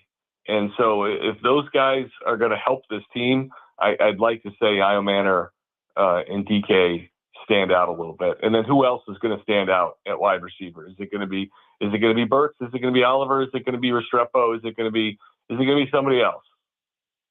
All right, Cory, last thing for you here. What are the Pittsburgh Steelers with Aaron Rodgers now as their quarterback? What's their ceiling?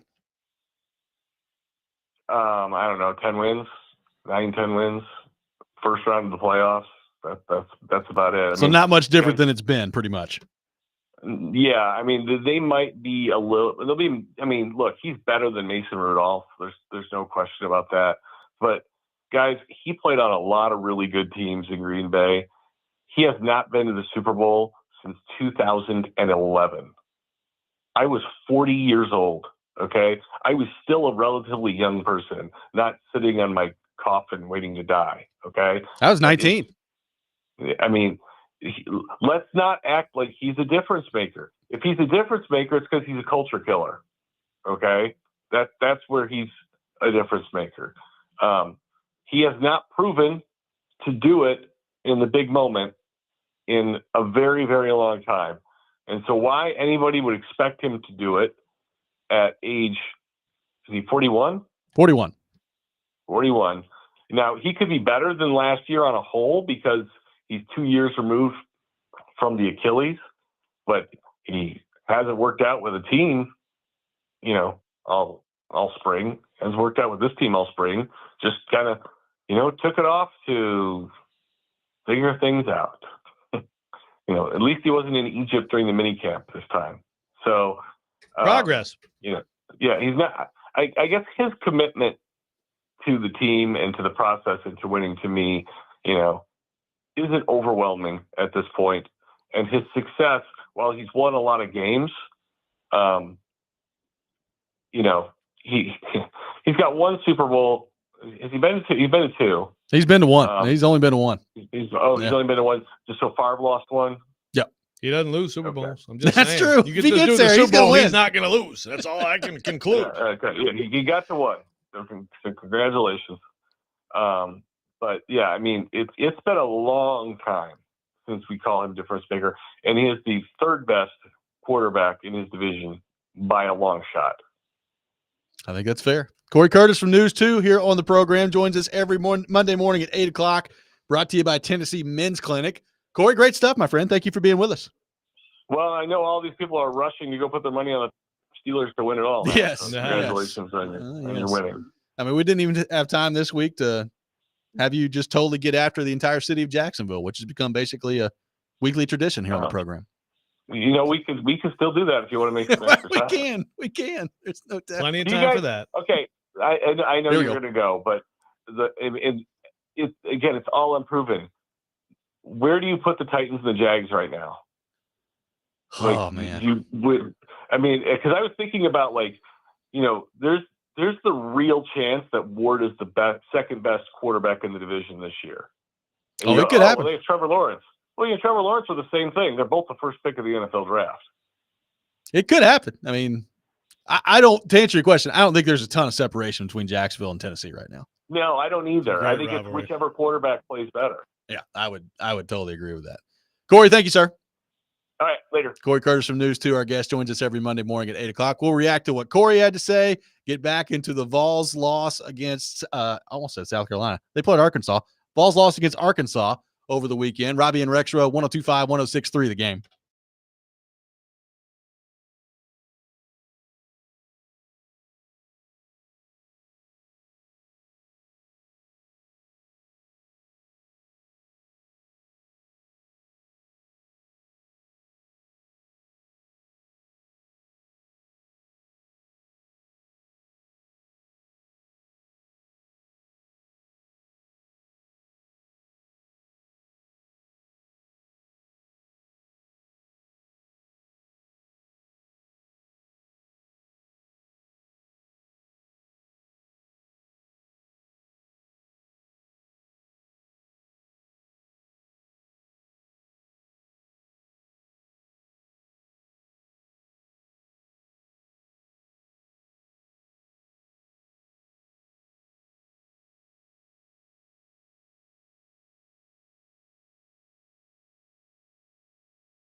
Robby and Rexrode live from our Busy Bee Plumbing, Heating, and Air Conditioning Game Nashville studios, home of the $99 yearly Beehive membership where the buzz is always about great service. Robby Stanley, Joe Rexrode, Connor Newt here with you on this Monday morning. Tennessee falls over the weekend in Arkansas. They lose on Saturday 4-3 in a game where they managed only 2 hits, and then 11-4 the final yesterday. Arkansas at one point in that game up 10-1. So obviously a very disappointing result and weekend for the Tennessee Volunteers. Cory brought it up last segment, so I looked up the odds. Arkansas is the favorite to win the College World Series now at plus 230 odds on the FanDuel Sportsbook. Arkansas is at 1, LSU is at 2, Coastal Carolina at 3 as your top 3 favorites there, Joe. Don't sleep on the Chanticleers. Yeah. I think they've swept like 9 straight series, which pretty good. Everybody, you think about, well, they're not in a power league. That's a very good program. That's a power program that has been to Omaha before. But yeah, Arkansas is a good favorite, and Arkansas LSU are going to start it off playing against each other. So good stuff on that front. Almost as many teams as the Pac-12, which doesn't exist anymore. Joe, your thoughts on Tennessee this weekend, which was obviously very disappointing. I mean, they just get shelled yesterday by Arkansas. The final score was not bad on Saturday, but if you watch the performance at the plate, it was pretty brutal. I mean, you ended up with 2 hits in the game. So all in all, a pretty disappointing weekend for Tennessee, not only with the results, obviously, but the performance within those results, not very good. Yeah, Arkansas is loaded.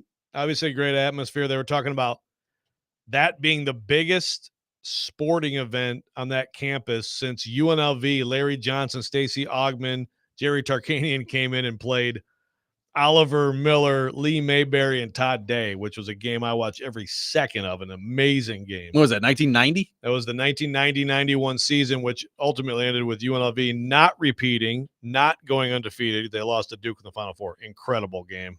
Back at the heyday of 40 Minutes of Hell with Nolan Richardson coaching. But that's saying something. If this is the most anticipated, I mean, I can't believe there weren't some football games in there. I know that they've been kind of down with the football program. I would have to think that there was some point that, Darren McFadden was there, that somebody rolled through where there was probably something. I seem to remember, actually an Arkansas LSU game when he was there that was insane. But anyway, huge event. The fans showed up. The team showed up. They're loaded. And when it comes down to it, Arkansas's ace, Zach Root, pitched like an ace, and Tennessee's ace, Liam Doyle, didn't. Yep. And that, if your ace gives you the one win you count on, Tennessee push Doyle back one day, but then you have to win the game he starts, and instead you get blown out.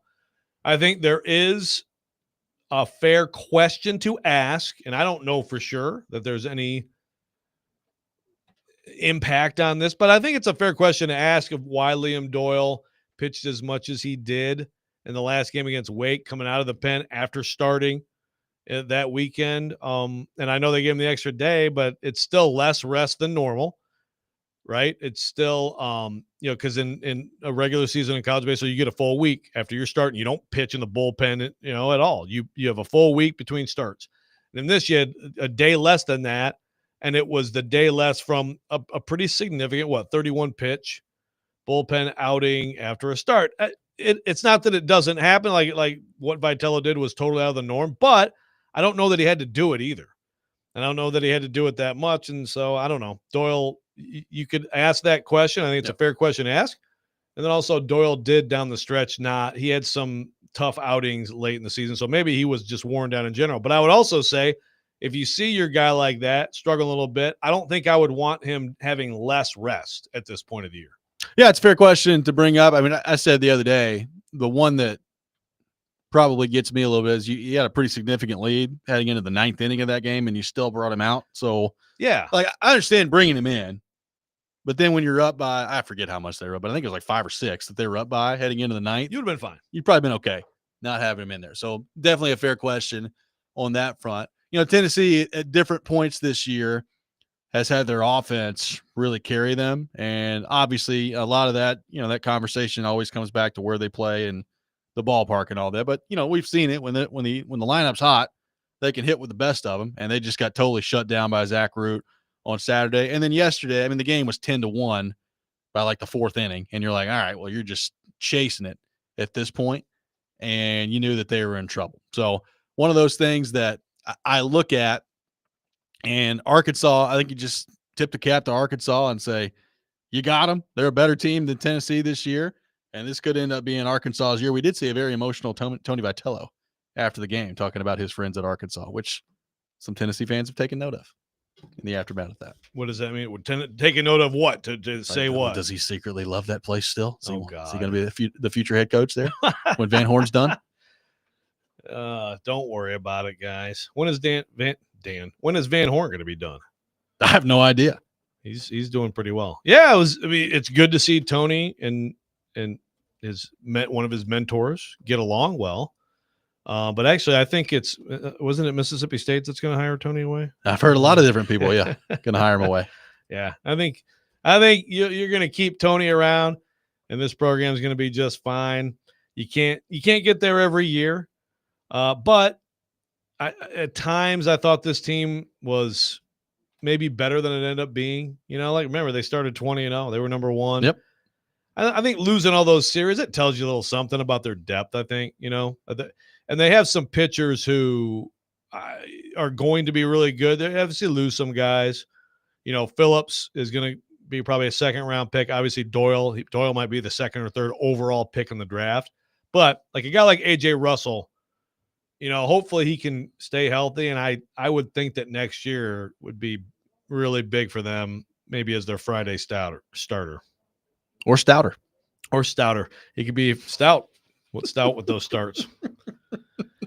What's a fart? Well, that's people on YouTube earlier wondering if you were talking about maybe smoking out the umpire behind the plate. Could happen. Yeah. At that point. Imagine, like insulting and crop dusting him at the same time.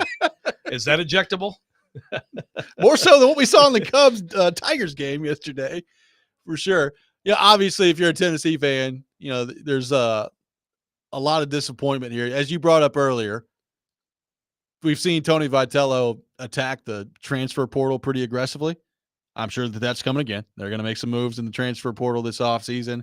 They do have really, really good recruiting classes that they've now stacked.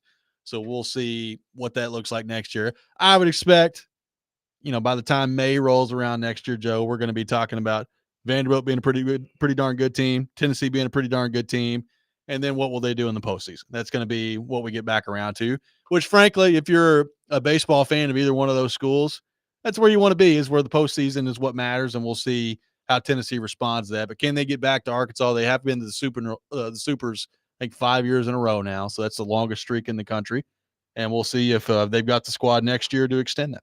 Did you hear that, Vanderbilt fan, Tim? It's the postseason that matters. I mean, it's the postseason that matters in every sport. I don't know why this one's different. If you're listening, Tim, I still want to see this flip-off picture that you claim exists.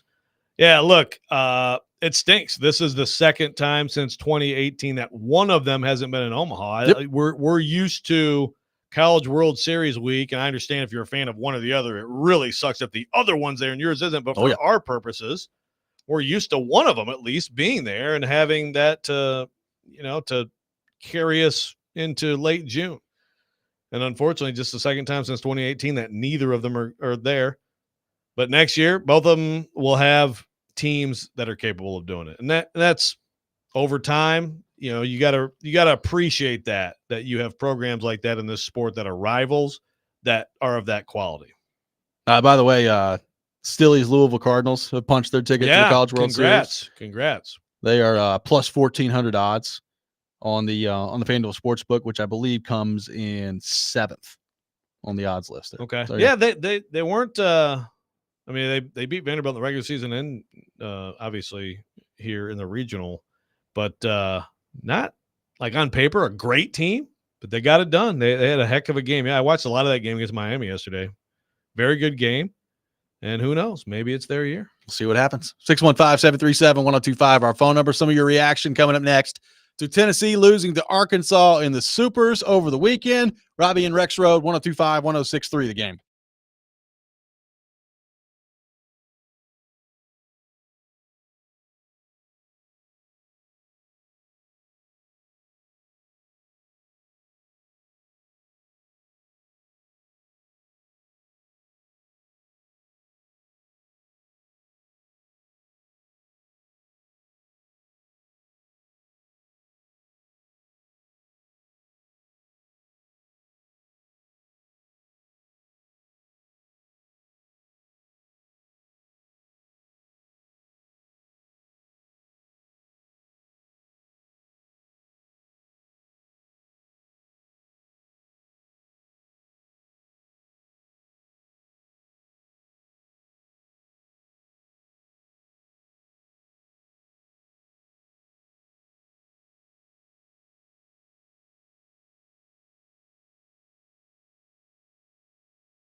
Robby and Rexrode brought to you by First Horizon. Big bank muscle, small bank hustle. Visit firsthorizon.com/get-it-all. Robby Stanley, Joe Rexrode, Connor Newt here with you on this Monday morning.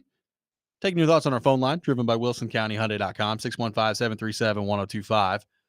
Our buddy Johnny on YouTube asking about Pete DeBoer. So, Joe, I brought this up earlier as a move that took place in the NHL over the weekend that's really interesting. I heard Stilly talk about this on Friday, and he was basically like, well, Pete DeBoer's out there, Precious fire Andrew Burnett, go hire Pete DeBoer. So Pete DeBoer, for those who missed it, got fired. He was the head coach of the Dallas Stars. And we talked about it at the time in the Western Conference Final, Joe, of he pulls his goalie, Jake Ottinger, in Game 5 after basically, I think it was 2 goals and 2 shots. Pulls him and then just rips him in the media after him. It was basically like, yeah, well, Ottinger's kind of been awful against Edmonton. And the post-game comments, just the way the entire situation was handled, I thought to myself, like, that's the type of thing that gets a coach fired, which I think is what we talked about that day. DeBoer has been to 3 consecutive conference finals with Dallas. They have been unable to punch their ticket and get through the Stanley Cup final during his time. I believe, on the whole, when you think about San Jose, Vegas, and Dallas, I think he's been to like 6 of the last 7 conference finals in the West. So obviously a very good coach, but a coach kind of similar to Peter Laviolette that has some pretty good early success and then wears out his welcome pretty quickly. So the Dallas Stars fire him on Friday, and he is now out there and available. Now, let me start on this. I don't think the Predators are going to make any move here. Like, I understand that he was not available when they made the decision to bring Andrew Burnett back. I've got a tough time of reading, the tea leaves here and coming to the conclusion that Barry Trotz says, oh, Andrew Burnett's coming back. I believe in Andrew Burnett as our young head coach. He's going to figure it out, and then pulls the plug like a month later when he finds out that Pete DeBoer is available. That's just me. I could be wrong. I am interested to see where he goes here. But, Joe, I don't know that I've ever seen a coach firing in the NHL exactly like this one, where it feels like so much is going right for you, and then you just basically melt down and totally attack your goalie after a game, and it ends up costing you your job. Apparently, the exit meetings with the players, they were like, yeah, screw this guy. Get him out, which is what they did. Yeah, it's wild. But I think it also speaks to maybe why you should be hesitant to hire Peter DeBoer. Look, his record is what it is. Like you said, good coach. Yeah.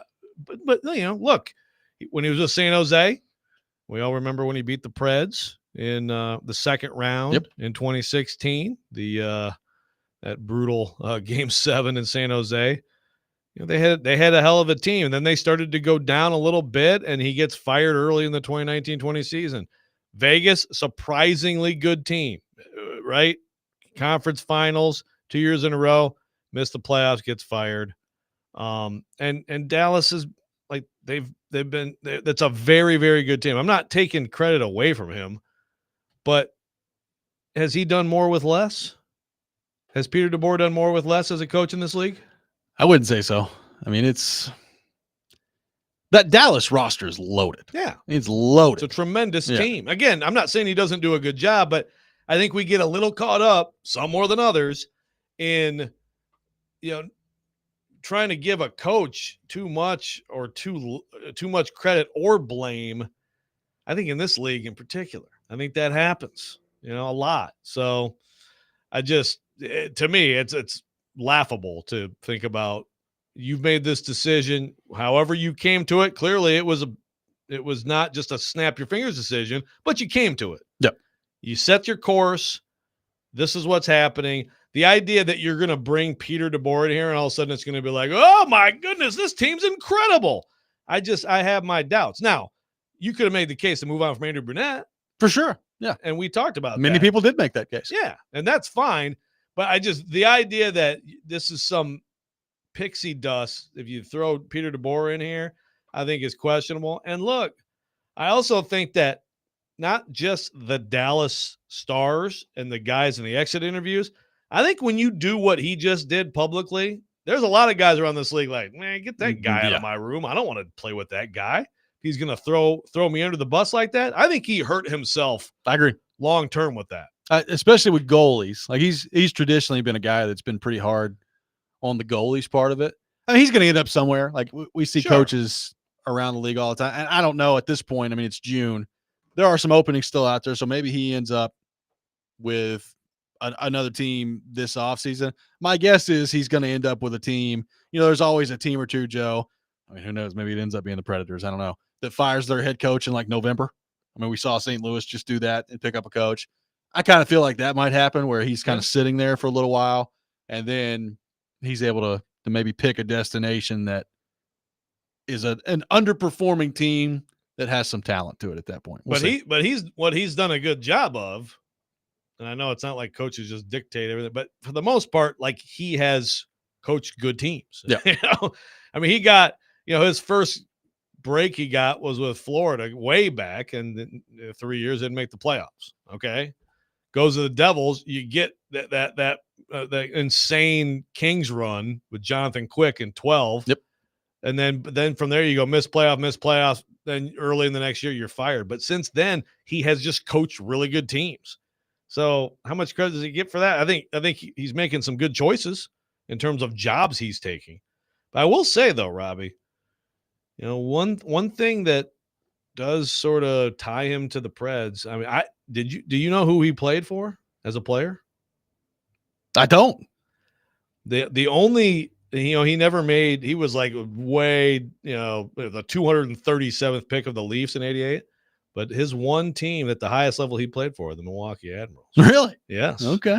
Peter DeBoer, Wow. Milwaukee Admirals legend. So I'm just saying we do care a lot about the Milwaukee Admirals. And, in 1990-91, he had 27 goals, 61 points in 82 games. Really? He did. Wow. And then he decided, even with that he was done playing. But I'm just saying. The more you know. Yeah, exactly. Milwaukee Admirals, we care about them. Sometimes I think more than we care about the Preds. So maybe that should be taken into account. Maybe so. Good stuff on that. Good. That's capital J journalism work by Joe Rexrode here on the program. Thank you. We brought up the Stanley Cup final. That thing's evened up at 1. It has been awesome so far between Florida and Edmonton. You've got overtime games in both games 1 and 2, double overtime in game number 2 where Florida wins a goal by Brad Marchand. Game 3 coming up tonight in Florida. Joe, I mean, it feels like this one's going 7. You can have a great series and it still goes 6. We'll see what happens there, but it has lived up to every bit of the billing so far between Edmonton and Florida through 2 games. I'm very much excited for game 3. We've been talking about NBA, NHL, ratings, postseason, regular season, all this stuff. If you are someone who's on the fence about liking hockey, I'd like you to just watch this series and maybe you still don't like it. And if that's the case, it's not your thing. But this is the type of series that, to me, if you're like a casual sports fan, you're just or a casual observer, not really that familiar with hockey, and you watch these games, I don't know how you couldn't be. I don't know how you couldn't find it compelling, because to me, it's nonstop action. It's really good, and it's like you watch these teams play, and it's like, oh yeah, this was always going to be the final, wasn't it? Even though I didn't know that all year, I sure didn't. I mean, I said it earlier, the final for the Stanley Cup is always intense, right? Like we know it's the hardest trophy in sports to win. I mean, it's a grueling playoffs that you have to get through. The intensity level is always there. It's not always the greatest hockey. Like, it's not always like, wow, these two teams are just head and shoulders above everybody else and their execution's off the charts. Sometimes it is. Through 2 games, it's been pretty darn good hockey from both sides. Like, Florida has had their moments where they've looked unbelievable. Edmonton, obviously led by McDavid and Draisaitl, have had their moments where there's nothing you can do with them. You just can't stop them. And we get 7 games of that, I'll sign up for that. That'll be good. Yeah, it would be a shame. It would be a shame if it doesn't go 7. I'm almost like it'd be a shame if it doesn't go 7 and it's like 4-4 going into overtime of game 7. That's what I'm envisioning. That's what I'm expecting, hoping for. 615-737-1025, our phone number, 615-737-1025. We got one more segment coming up next before we wrap it up for the day. I got some of your thoughts to get to as well. We will do that. Robby and Rexrode, 1025, 1063, The Game.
Welcome back in, Robby and Rexrode, 102.5-1063 The Game. Taking your thoughts on our phone and text lines driven by WilsonCountyHyundai.com. I got people in the YouTube chat, Joe, saying that they agree. DeBoer has not done more with less. If anything, he's done less with more. Redemption on the YouTube chat saying in the clutch, he comes up short. He's taken Jersey to the Cup final, San Jose to multiple Western Conference finals, Vegas to multiple Western Conference finals, and Dallas. And he just can't get over the hump. So they do not want Pete DeBoer, according to the YouTube chat. Yeah. Again, he'll get hired. I'm not saying he shouldn't be hired. I don't think he helped himself with what he did. I don't think he helped himself with future rosters, with future players, with what he did with Ottinger. I mean, I'd talk about taboo in this league. That's the thing about it. Is, yeah. You know, they talk ripping about players happen sometimes, but a goalie. Oh, my gosh. A goalie got criticized. It's refreshing in a way. Yeah. Because it never happens. But yeah, I think there's just something there where I'm not saying he's not a passenger. He's obviously a good coach, but his results, if you don't have the proper context around his results, just like a coach who coaches bad rosters or lesser rosters and doesn't do anything special with them. Okay, let's switch spots. Let's give Peter DeBoer the Preds of the last few years. Probably not going well. Maybe better. Might be better. Yeah, I mean, certainly his track record compared. He's to a good Burnett, coach. Yeah, he's a good coach. Like you don't get to Western Conference Finals and Eastern Conference Finals and Stanley Cup Finals like on accident. Like you've got to have some baseline of knowing what you're doing there. Yep, and there's consistency there, and it's not like even though you said Dallas. Do they have a loaded roster? Yes. Does that mean they're like totally preordained? They're well head and shoulders above everybody else? No. And he got them to 3 straight conference finals. That is something. He's a good coach. We'll see where it goes from there. He's not going to be the Nashville Predators coach. The NHL draft coming later this month. We talked about that a little bit last week and the possibility of James Hagen's sliding to number 5 for the Predators. So more conversations on that this weekend. Brady Martin, who's a draft prospect, centerman, is gaining some noise. Apparently there's some interest from Utah in him. He had dinner with the Predators as well. So you're going to hear a lot. It's kind of like, it's similar to the NFL draft in this way. You're going to start hearing like specific teams be connected to specific guys a lot over the next couple of weeks here. And then it gets into the process of, all right, well, how much of that is real and how much of that is maybe just some finagling behind the scenes to see if you can position yourself to make some moves. And we'll see if Barry Trotz gets himself involved in that. I don't know. We'll find out. Barry Trotz, who's he out having dinner with? A little misinformation maybe. Remember when people were like trying to track John Gruden and like one day it was like the groomers on Vol Twitter was like, hey, John Gruden and Peyton Manning are out at the Calhouns over here on the Riverside by Neyland. It's like, really? Are they? They're over at the Calhouns, huh? Just hanging out. There's no picture of them. Nobody in the restaurant found a picture of them, but Gruden and Peyton Manning over there. Everybody's phones kept malfunctioning. Dang it! I'm trying to do this. Yeah. Well, I kind of miss the groomers. I do too. Well, they may be starting up again. He's he's launched a media empire now. He's kind of getting back into the public eye. I mean, he got Ryan Williams last week to basically just start talking trash about Vanderbilt all the time. That's right. No, I used to really enjoy actually the QB, whatever you called it. Yeah, QB camp. Gruden's QB camp. Yeah, with the guys coming out when he did that for ESPN. Kind of miss that. He does it now at Barstool. Does he? Yeah. Okay. Well, I guess I'll try to check it out. See if you can check that out. If I can get past Dave Portnoy, whatever the hell he's talking about. He doesn't like bald people, by the way. Yeah. I've noticed Dave that. Portnoy doesn't? Nope. Oh, yeah. No, he wouldn't like me then. Be in big trouble. You got a hat on. You'll be fine. That's true. It's true. The NBA Finals, game 2 last night, tied up at 1 in that series. Oklahoma City just destroys the Pacers last night. So game 1 was really good. I think last night, if you've watched the Thunder this year, a pretty predictable response. Like usually when they get beat, they come out the next game and just totally smack whoever they're playing next. So that's what the Thunder did. We'll see what that means for Indiana in game 3. I'm still hopeful that this can be a long, good series. I think Oklahoma City is still clearly the better team. But, Joe, this is what Indiana's done throughout the entire postseason. They have these moments where Halliburton comes up huge. He makes clutch shots. They win games. Even in the Knicks series, they get blasted by the Knicks a couple times. Can they hang around in game 3 and get a win in one of these two at home to extend this thing out? Or is Oklahoma City figured some things out and they're just going to roll in Indiana and win both games and it'll be 3-1 coming back? I don't know. I'm interested to see how the way that goes. But it's tough to figure out Indiana in these situations because just when you think that the other team has figured them out, they have responded all postseason. Yeah, I don't think Indiana is better than Cleveland if Cleveland's healthy. I don't think Indiana is better than Boston if Boston's healthy. I know they didn't play. I'm just saying. I keep doubting them. I mean, beating the Knicks, that's great. But, I mean, the Knicks are also kind of a meh team, frankly, in my opinion. And I've watched a lot of these two games, and it's like, yeah, this is just going to be OKC in 5 now. They stole one. But I've also constantly sold Indiana short. So I'm hopeful. I'm hopeful that they can get one of these games at home and we can have some semblance of a series. I don't think there's any question Oklahoma City's a better team. I would agree. And we talked about last week, like the numbers would suggest they're like one of the greatest defensive teams in this era. Like it's really impressive, the defense that they play. I think you saw that last night. I know Halliburton got some points in garbage time basically when the game was over last night, but it was for about 3 quarters a defensive clinic by the Thunder last night. Yeah, Halliburton they're turning him over some. They're bothering the heck out of him, and then I think he's got to look for a shot more earlier in the game. I would agree. And look, last night, Indiana just had a hard time getting into anything. You know, there's a montage of stuff going on behind you right now on ESPN. It's like they could not – Oklahoma City is like a step ahead of every pass that they decide they want to make. It's pretty incredible to watch. Again, not for the entirety of the game, and obviously Indiana dominated the end of the fourth quarter in game 1, but when they turn their defense on, it's something else. Have you sensed a general lack of excitement about this NBA Finals? Has it been noticeable to you at all, or are we too early to tell yet? Yeah, I mean, I'm sure the ratings aren't going to be great. They're not going to compare well to some of because look, like, and again, the market thing to me is so weird. I don't know why people again, you have more people in markets, so that will dictate the numbers. But why are people saying, I don't want to watch this because of the markets? Like what? Like, yeah, I don't like the ratings that may be part of the ratings, but why does that matter to you? It's actually one of the dumbest things I've ever heard, frankly.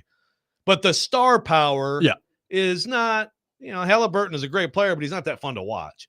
SGA, I think people, if you watch him play, first of all, he has 72 points, by the way, in 2 games. No one's ever done that in the NBA Finals, not your beloved Michael Jordan or whoever else you want to throw at me. But seriously, like no one has ever scored 72 points in the first 2 games of the NBA Finals. SGA just did it. I think people should probably wake up to the fact that he's pretty freaking great. But people also get bothered because he's Mr. Get touched and you jerk your head back, and he's very crafty. He does flop every now and then. He flops and draws fouls like Jalen Brunson. He also is a mid-range shooter, which is really interesting too. Because in today's when all I hear about is how all they do is jack up threes. My God, if you like the mid-range game, go watch SGA. That's all he does. Is a step back midi. It's a lost art in today's game. Yeah. I kind of appreciate it. I do too. I mean, I've enjoyed, look, I enjoy that team, and I hope this series is good. But yeah, if, like the whole discourse today, like with Adam calling in, I mean, if you hate the NBA now, hate it. Don't watch it. But I don't think you like basketball. I'm sorry. Did you see the zebra get airlifted out of here yesterday? Did you see the footage? I didn't see the footage, but I know that we've been closely tracking that story in the household. So glad they got the zebra. The zebra's okay. What the question I would have, I don't know if you saw, for those of you who saw the footage, like they airlifted him out of there, which is fine. But the little contraption that he was in, it's just spinning as the helicopter's flying. So he's just spinning in circles as the helicopter's flying around. It's probably freaking out. It's like we couldn't get that thing to stabilize a little bit, just keep him straight, moving the same direction the whole time. Dizzy. It looked terrifying. Yeah. I feel bad for the zebra. Glad they got sick. It's a big story around here. Yeah. Oh, I mean, national news. People were seeing the zebra everywhere. Yeah. Like the zebra. It's like, wow, the zebra made it to Chattanooga. Wait, he's on 3 different rooftops just today in Broadway. It's unbelievable. The ground this guy's covering. That does it for us today here on the program. Hope everybody has a wonderful rest of their Monday. Happy birthday, Heather Stanley. Hope it's a great one. Jason birthday, and Joe Heather. coming up next. You're listening to 102.5, 106.3, The Game. Trees went by, me and Dell were singing.